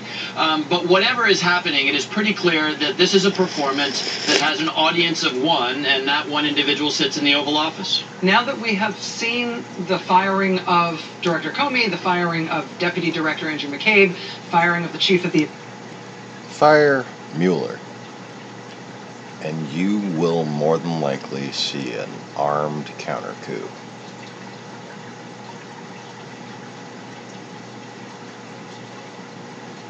Counterintelligence Division, Mr. Strzok. 3 usually makes a pattern in the news. In terms of oversight of the Justice Department and the FBI, and the question of whether or not this pattern of dismissals and pattern of sort of persecuting these FBI officials publicly in addition to taking these disciplinary actions toward them, is that the sort of thing that you'd expect Congress to be looking into? Well, you would expect it, but of course the Congress, the place that I work, is actually in league with the president in trying to damage the credibility of the Department of Justice and trying to damage the credibility of Deputy Attorney General Rosenstein, the FBI. We've now spent a year as Democrats in the minority trying to stand up for these institutions that people like Mark Meadows and Jim Jordan, and remember those two guys wanted to impeach the Deputy Attorney General because he refuses to provide information on an ongoing investigation. This is all part of a campaign pointed at doing two things. Number one, and most importantly, trying to pre-butt the Mueller investigation conclusions. And I must just say, if you look at the polling, they've sort of succeeded. Whatever Mueller comes out with, the president will follow that up with a tweet saying, "I told you so." It's the 19 or whatever the number is now, Democrats and angry Bob Mueller. In order to damage the credibility of this investigation, and of course to instill fear in the ranks of the FBI. That's the only way you can explain the override of the recommended punishment for Peter Strzok. The only way you can explain McCabe being fired literally the evening that he was about to get his full pension. It is a campaign of delegitimizing the organization and of trying to send a signal to senior people that you better get on board with this president. What's the cure to that? If that is what's happening here, if it's an effort to, as you say, pre-butt the findings of the Mueller investigation ultimately, to delegitimize the FBI, to delegitimize the rule of law and the justice process, particularly when it comes to this issue of counterintelligence and criminal liability, what's the cure for that for us as a country? In any normal world, the cure would actually be, as you sort of implied, the cure would be the Congress. The cure would be Republicans in the Congress standing up and saying, "Hey, I get that this president is of my party, but I also know that the FBI and the Department of Justice and the CIA and you name it is comprised of people who are enormously talented and enormously patriotic, and I'm going to stand up and say, no, Mr. President, you are not going to use, in order to sort of defend your fantasies and your witch hunt beliefs, you are not going to damage these institutions which are so important to the safety and national security of this country." That, of course, is not going to happen. And so, sadly, I think the answer is that it's going to take us a long time. Maybe we start next year. If the Democrats take control of the House of Representatives, we will have the power of subpoena. We will be able to look into these kinds of things. But it's going to take some time to reestablish the credibility of these institutions that was very deliberately damaged by a president who, and let's just be blunt about it, who is, here we're having this long conversation about did Comey tell the truth. The president is a serial liar. And I know that sounds partisan and political, but look, you need to look at just half his tweets to know that that is true, or half the statements he makes. He does not care for the truth. And he has, thrown mud on an awful lot of people who may have had, poor judgment. Look, Strzok did some things that deserve punishment. Jim Comey, I completely disagree with his decision to talk about the Clinton investigation during the presidential election. But not one of those individuals has ever been accused of being dishonest. Congressman Jim Himes on the Intelligence Committee in the House. Sir, thank you for your time tonight. Appreciate you being here. Thank you, Rachel. All right, we got a lot more to get to. Busy Monday night. Stay with us. Hey there, I'm Chris Hayes.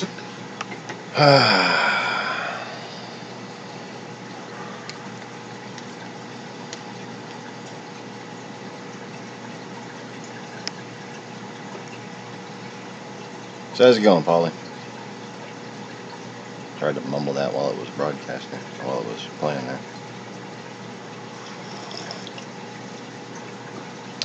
But as you can see,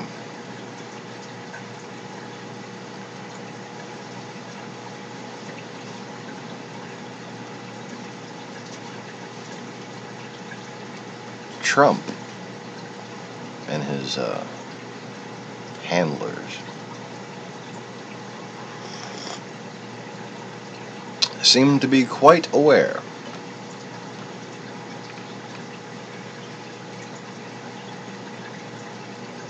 seem to think that they can do something about the ability of this country to discern its strategic situation.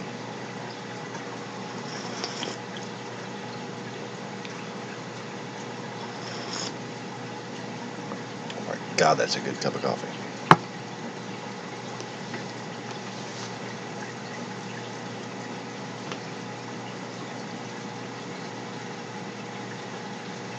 Ooh, very hot.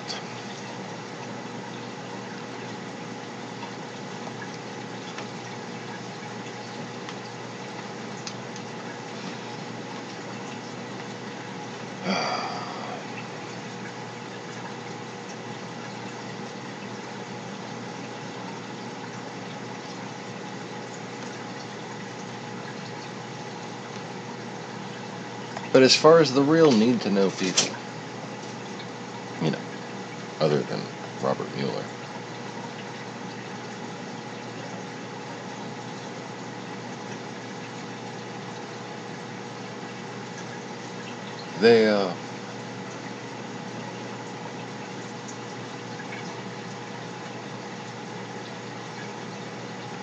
they're a lot like me. They work a lot like the same way I operate.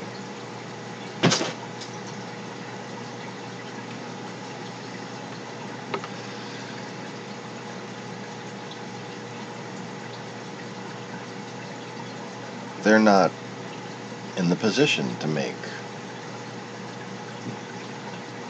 public accusations,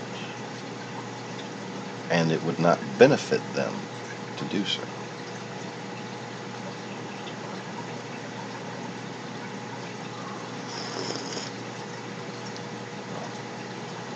They're careful about what they say.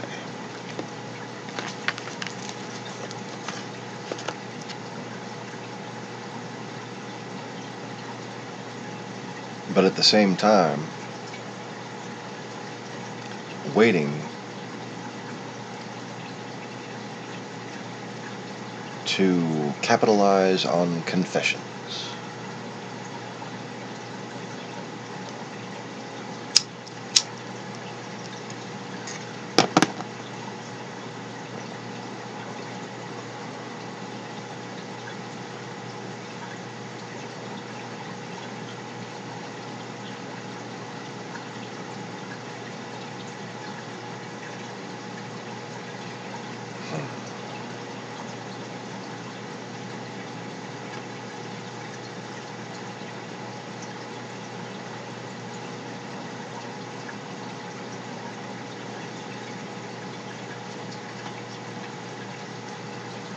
Anyways.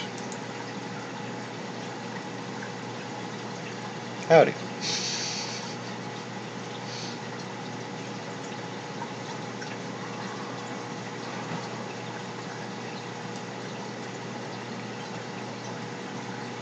A calculated dumbass.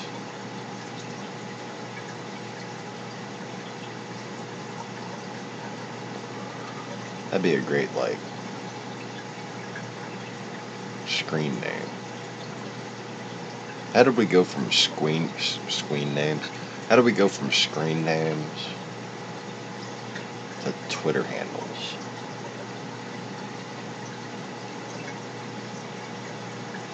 Twitter handle, a twit handle?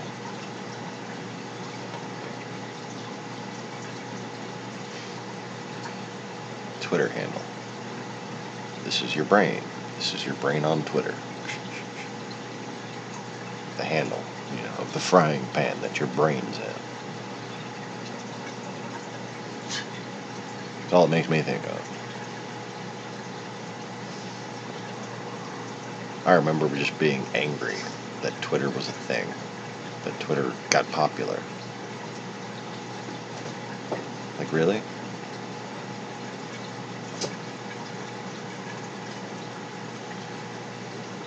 If it wasn't there to destroy you, it would be called Tweeter.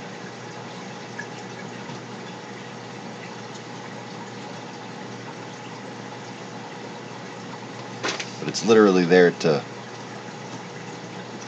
basically make you acknowledge that we're all twits.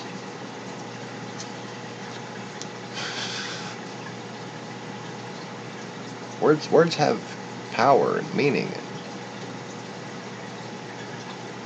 should be used responsibly.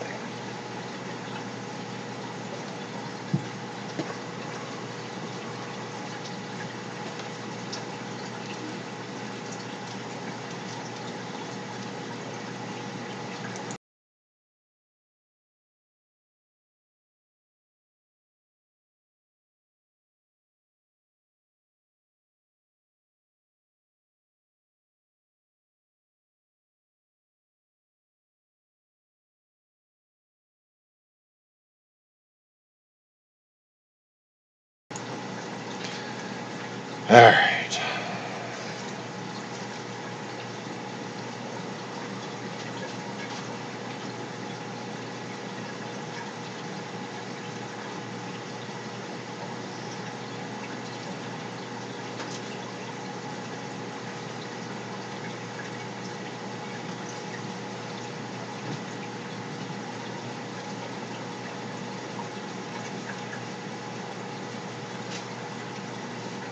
Tell you what, man.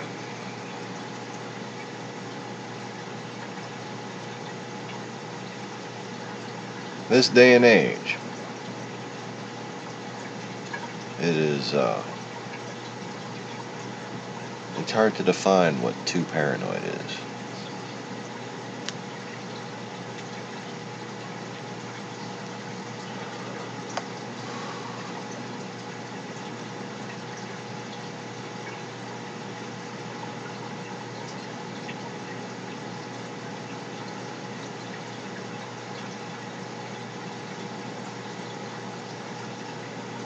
Turkey and, Erdogan of Turkey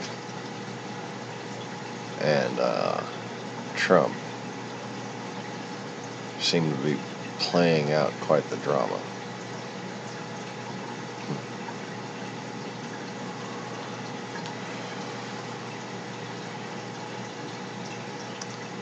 It's all pretty much happening just like I freaking said it would.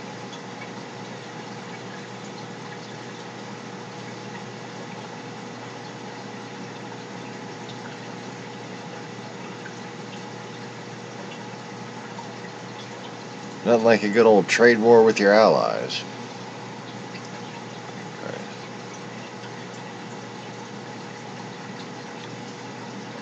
But there's apparently some issues. Erdogan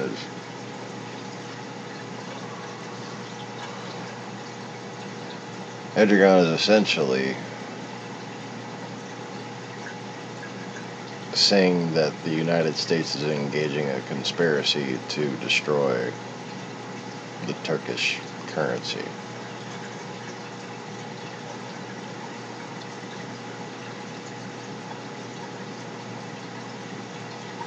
Which, oh, God.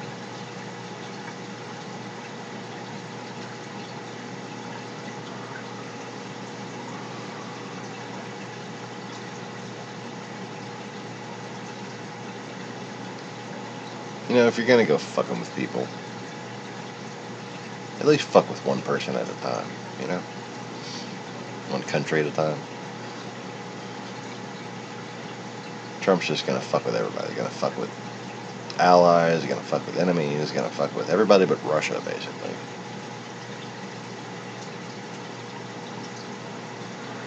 And then still gonna pretend to fuck with Russia. Which plays like right into Russia's hand when it tries to rally the world against us.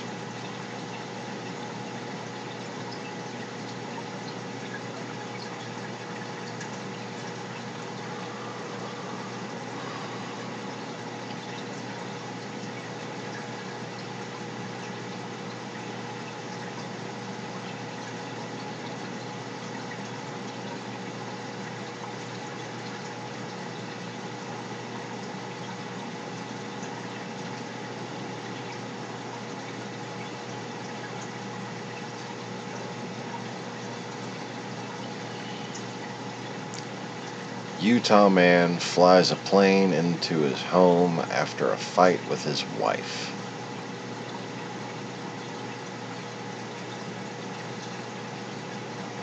Three hours ago on the Telegraph.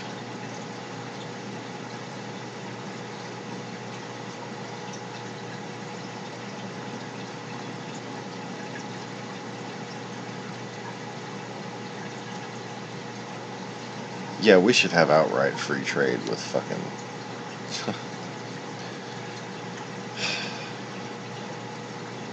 UK and Australia, New Zealand. It's like just ridiculous. Like, even if he's supposedly a white nationalist, why is he sanctioning white countries? Huh? Anybody? Anybody?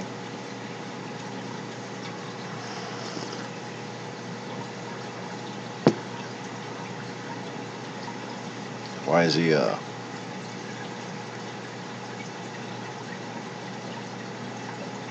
teaming up with Saudi Arabia and Yemen, or United Arab Emirates, excuse me. Teaming up with the Saudi Arabia and the UAE to blockade Qatar because they didn't give Jared Kushner a loan for 666 whatever avenue. Fifth Avenue, is it?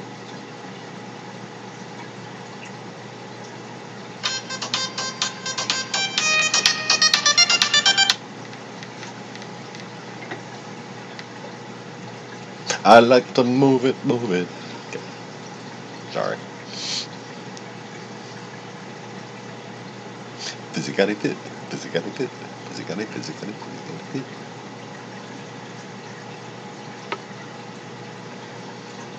Yes, that's going to be happening every day at this time now.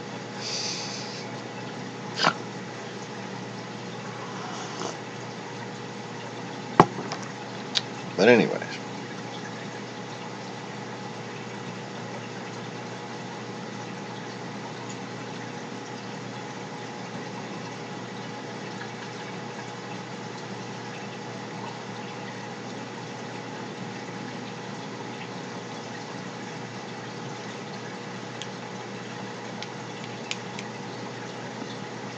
The fact of the matter is,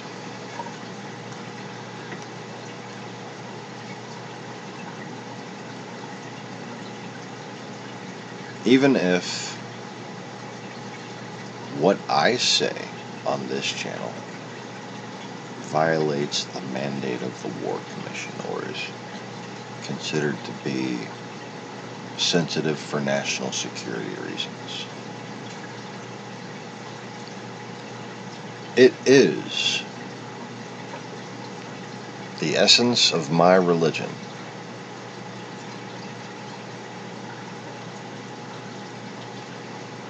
to spread this truth.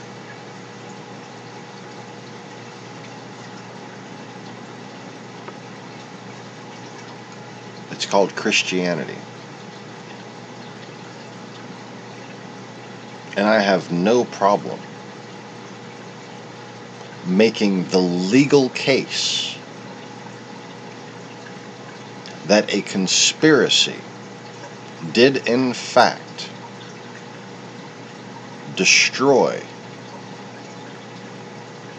most people's understanding of this faith, and that my perception of this faith is correct.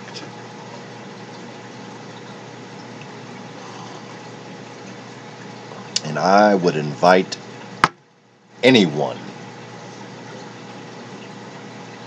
to argue with me.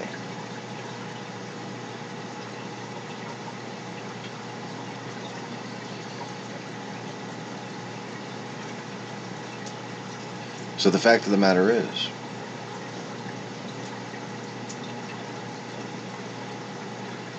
there is legal precedent that federal law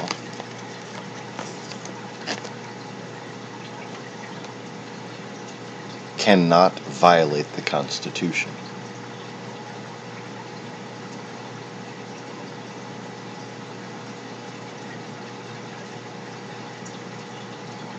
There is no national security reason for me to not be allowed to perform my duty as a Christian.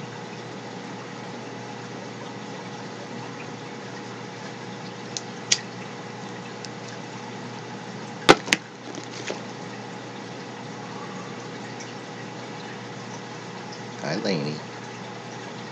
And you're finally all calm.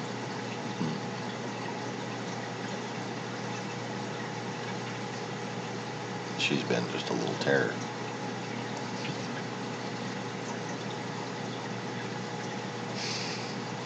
Oh yeah, you get a 3-year-old and show them Madagascar, they'll be doing move it for like till they're 5.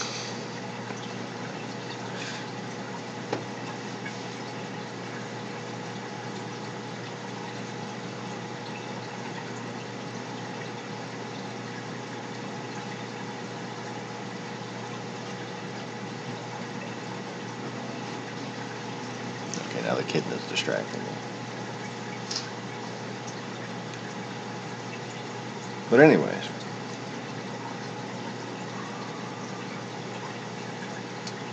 what I was saying is that if the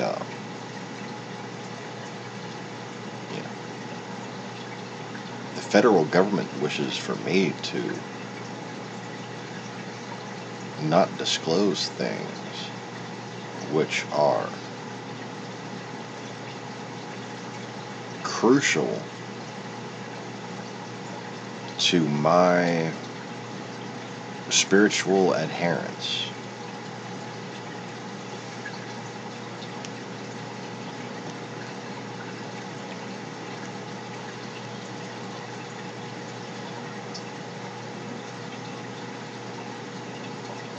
I think Michael Cohen or somebody like that should create a company to pay me off for my silence.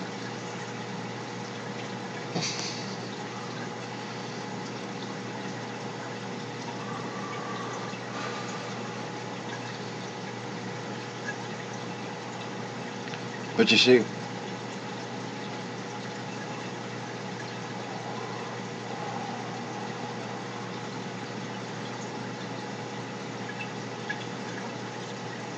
my free speech is so much more important than that.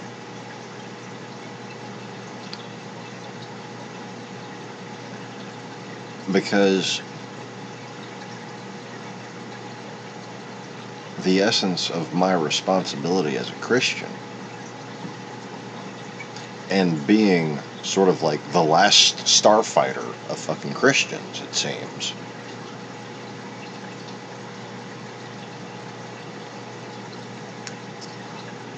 is that in making a legally definable case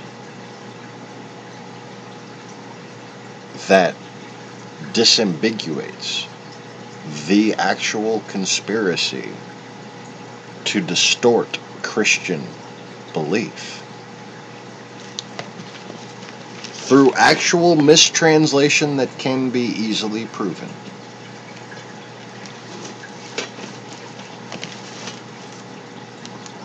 with evidence,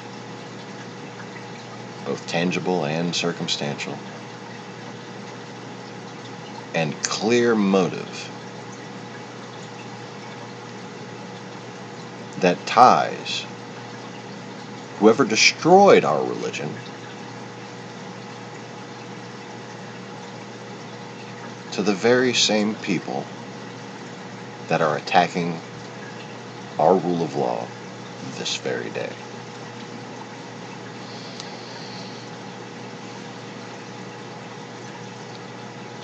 And one need only look into Genesis to find proof of this.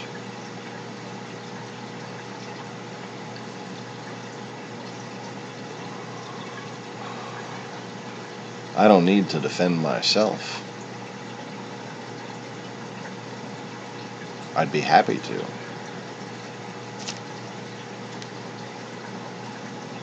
But legally, anything regarding my personal claims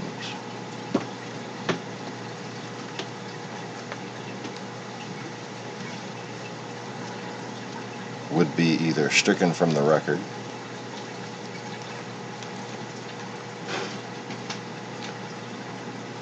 or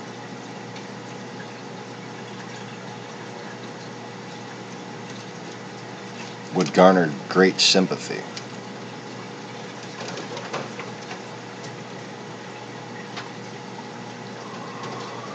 Because to feel like the world has gone insane and to be able to prove it on paper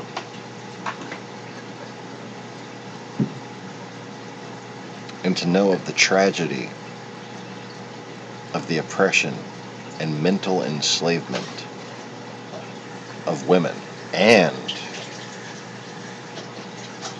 men as well by chauvinism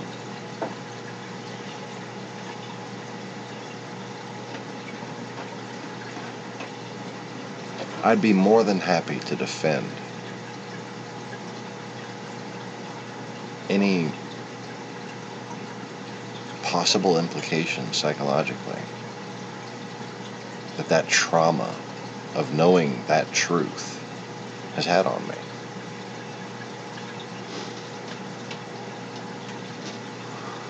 Like I said,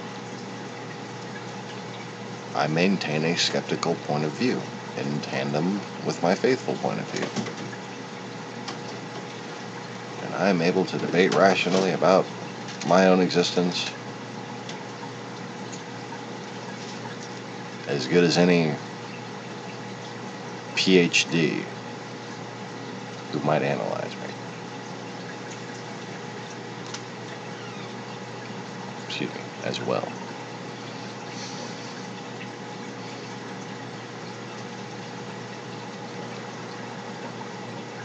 But anyways,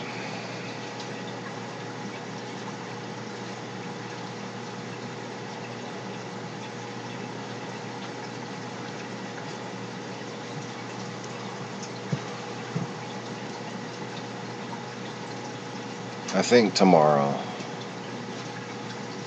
we shall delve into the Lilith situation. And I apologize for not being able to stick much with my titles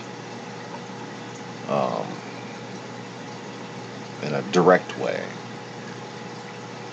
But all of these titles are centered around an indirect sort of lesson to show people the results of context.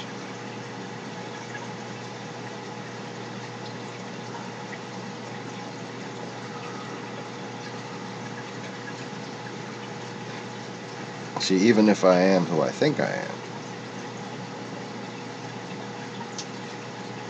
I cannot disavow the psychological damage that my chauvinist upbringing has done to me.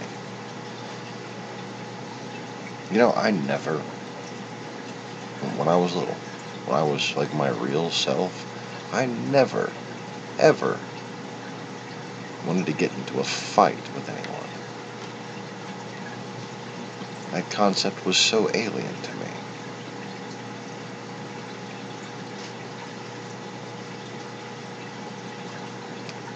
But this world of chauvinism,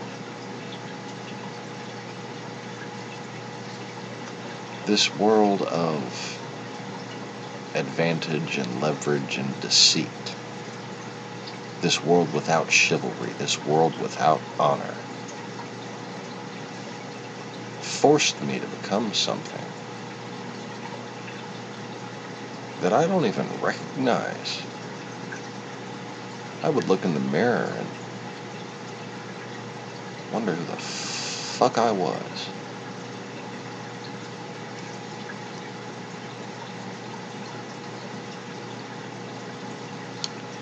And more than any Freudian psychoanalysis that could possibly be made about me,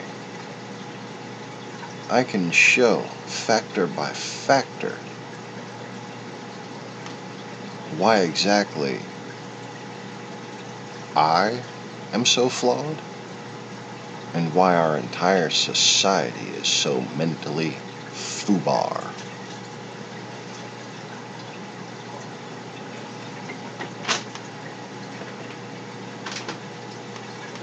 You get the kittens clean water and food?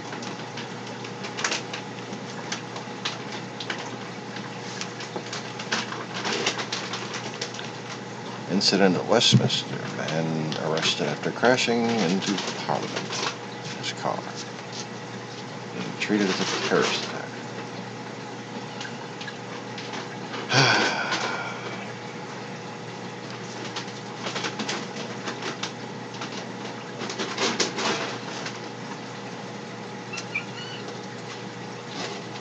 What a wonderful world we live in.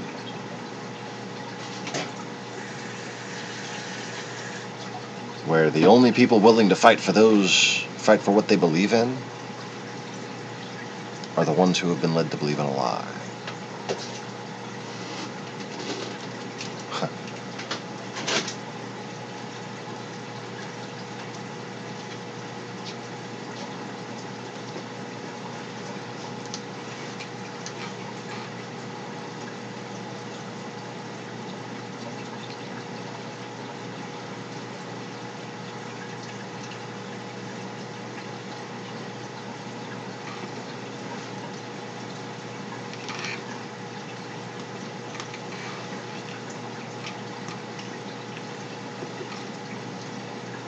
Ties between the U.S. and Turkey are worsening. Oh, no shit. CGTN, the Chinese Communist Television Network or whatever. They're having a field day with us right now.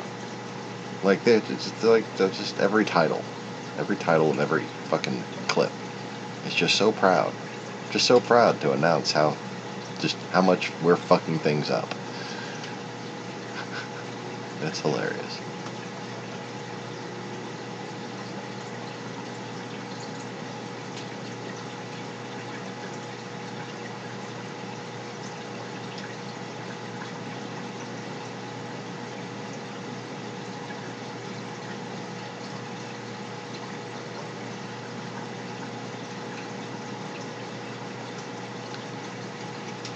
CBC News, Canadian broadcast,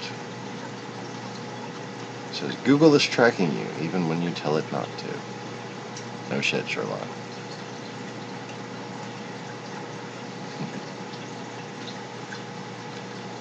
Yeah.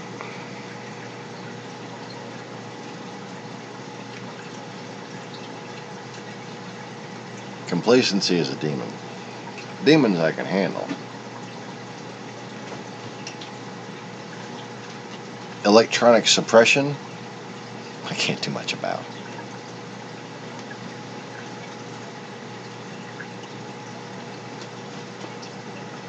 But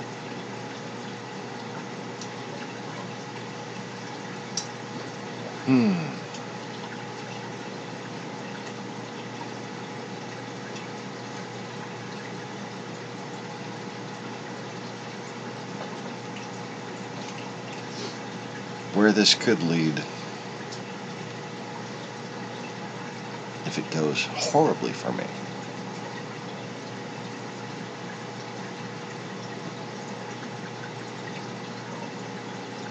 I find nearly irresistible.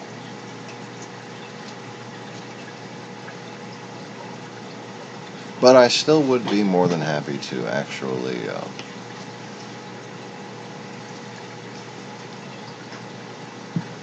see the world redeem itself.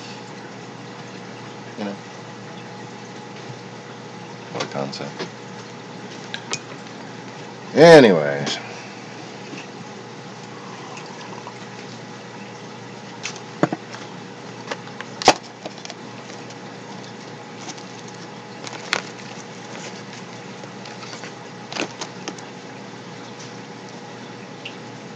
What we have at this point is a government-assisted corporate suppression of free speech and religious freedom.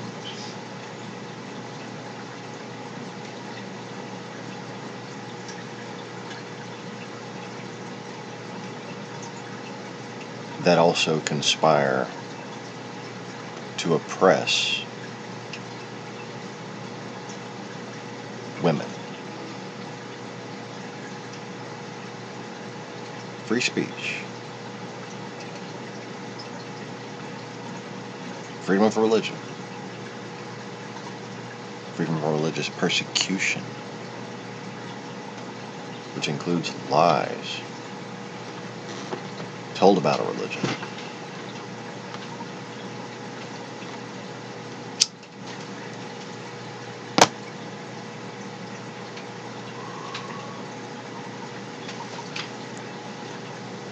And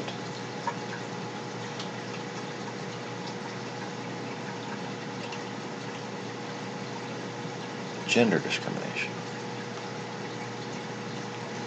Basically a conspiracy to commit gender discrimination through the suppression of free speech and religion.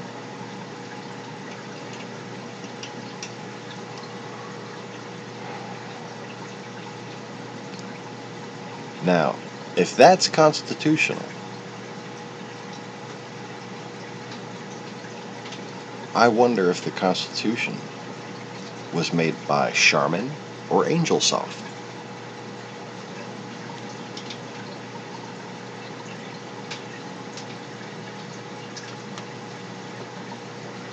Because last I checked,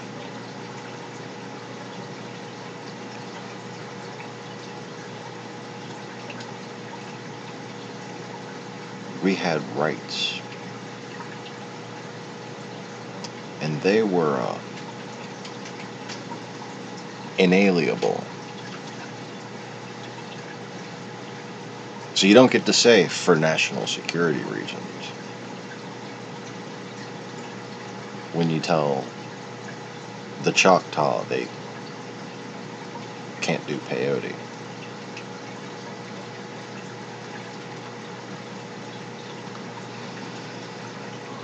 Just like you don't get to tell me it's for national security reasons.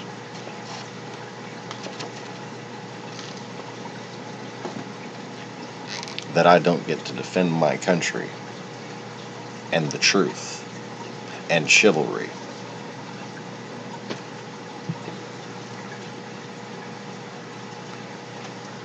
Because frankly, as far as apples to oranges go,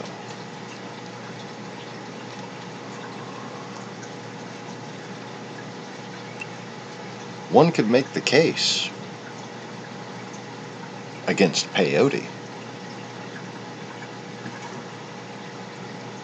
Good luck making the case against what I have to say.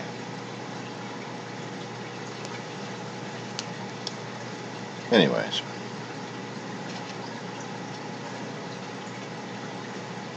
Just know this.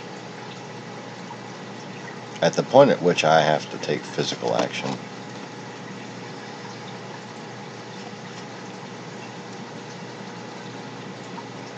the damnation of certain souls will be irreparable.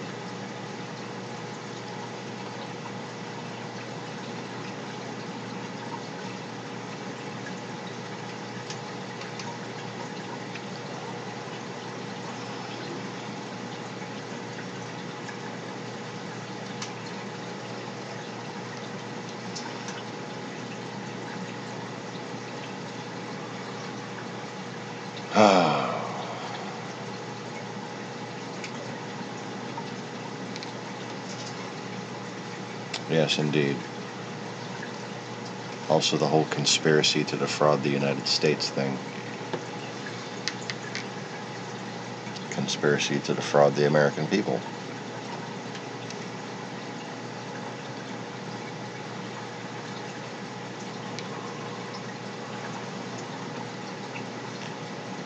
In fact,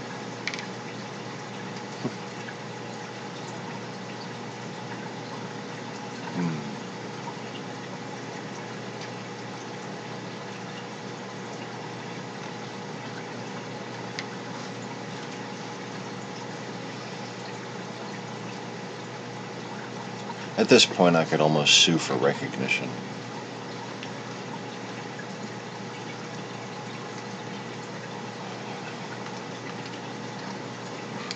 How about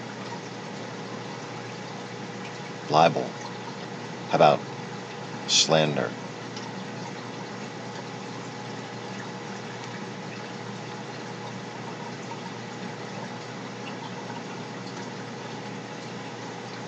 Intentionally deceiving the public in order to shame, embarrass, or cause financial difficulties.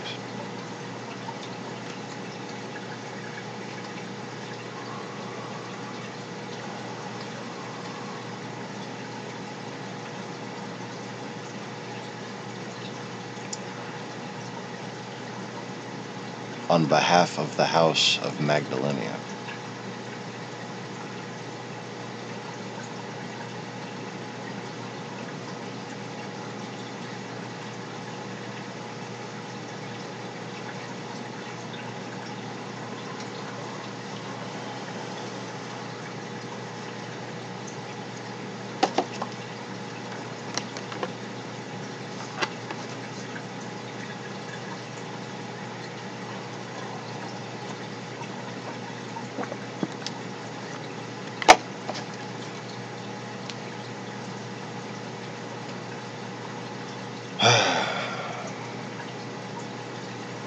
Let's see. Who would have to be sued?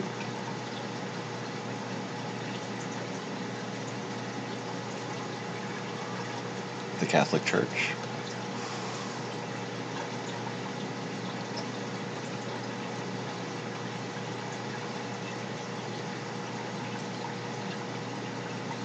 The House of Tudor.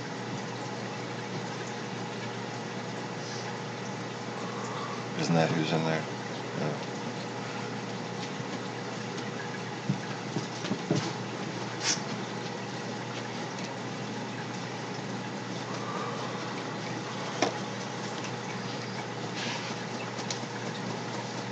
Dingo! No, don't sue Dingo. I would sue every publisher of a King James Bible that had the word rib in Genesis.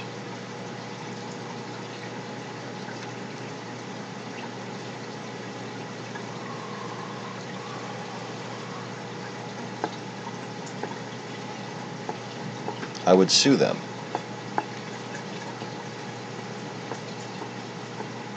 for having the word rib where it had no business being.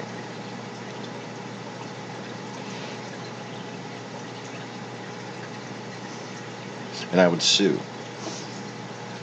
the Catholic Church, the Jesuit Order, the Church of England, everyone who took part in this conspiracy against humanity itself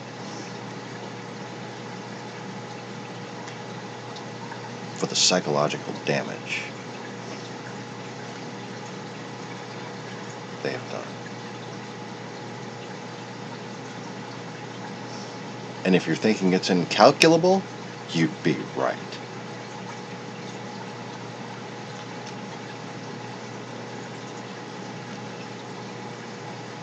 The only thing that I would have to prove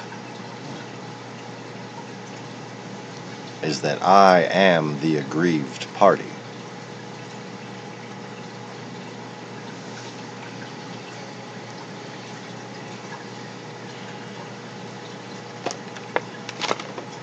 And how would I be able to prove that?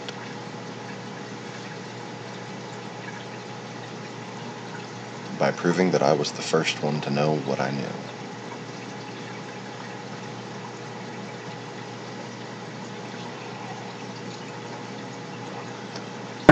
By proving that I'm the person mentioned throughout that book.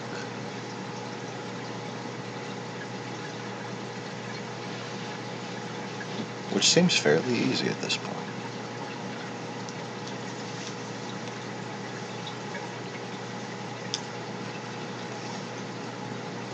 Because by proving that,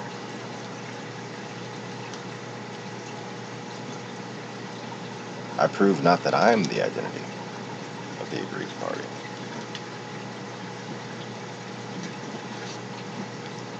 but that I am and have always been. Really? You okay?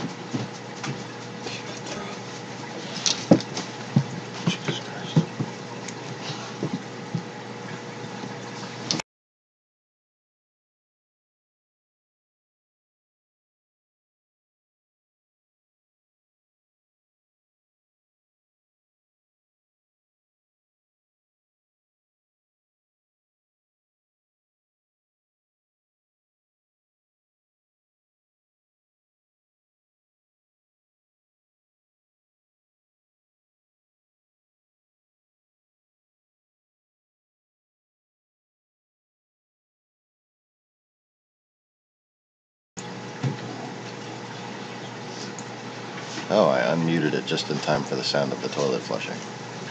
We definitely have a tummy ache.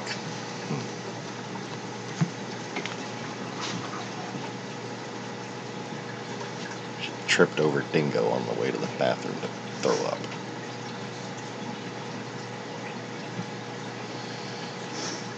Anyways.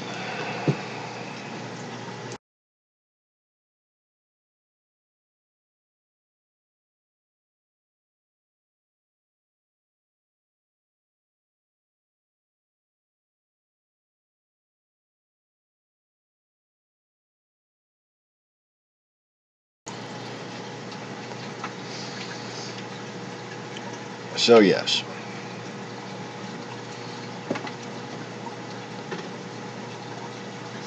I would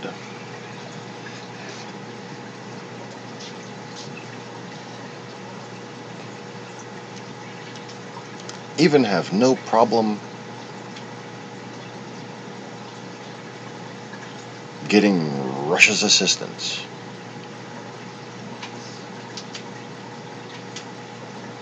in order to sue the Catholic Church in a way that would destroy them.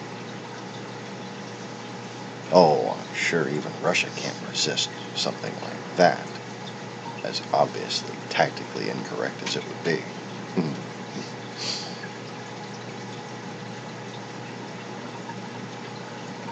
But yes, you have something there, Mr. Conway.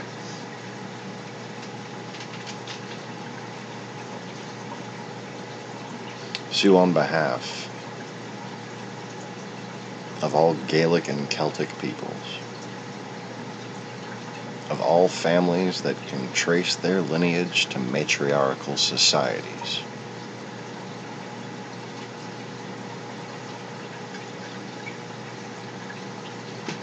Because there has never been a greater Holocaust than that which we suffered because of that one fucking word that is an overt lie.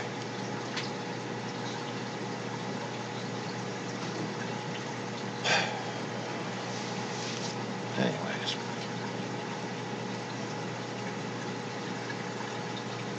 The very idea that people should be persecuted for believing in the goddess.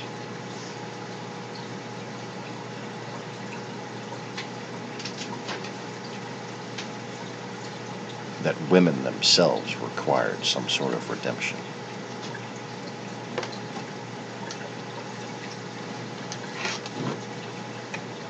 It's shameful.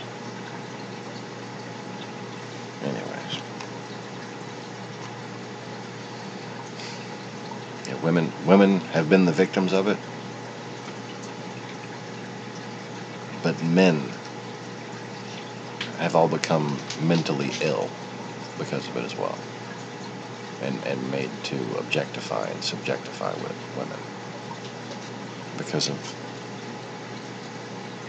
what is put before them as a foundation of their beliefs.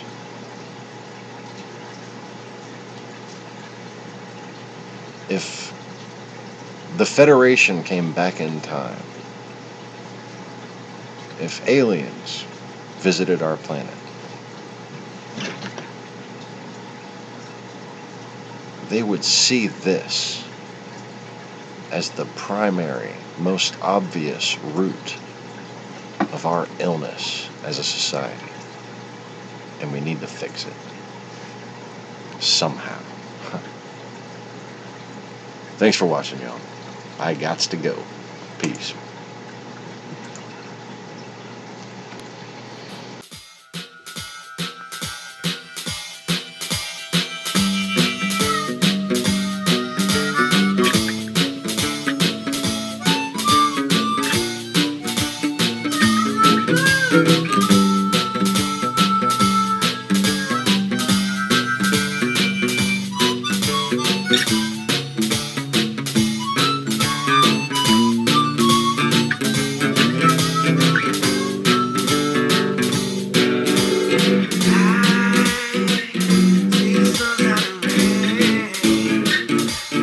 takes my pain back to a place I don't understand.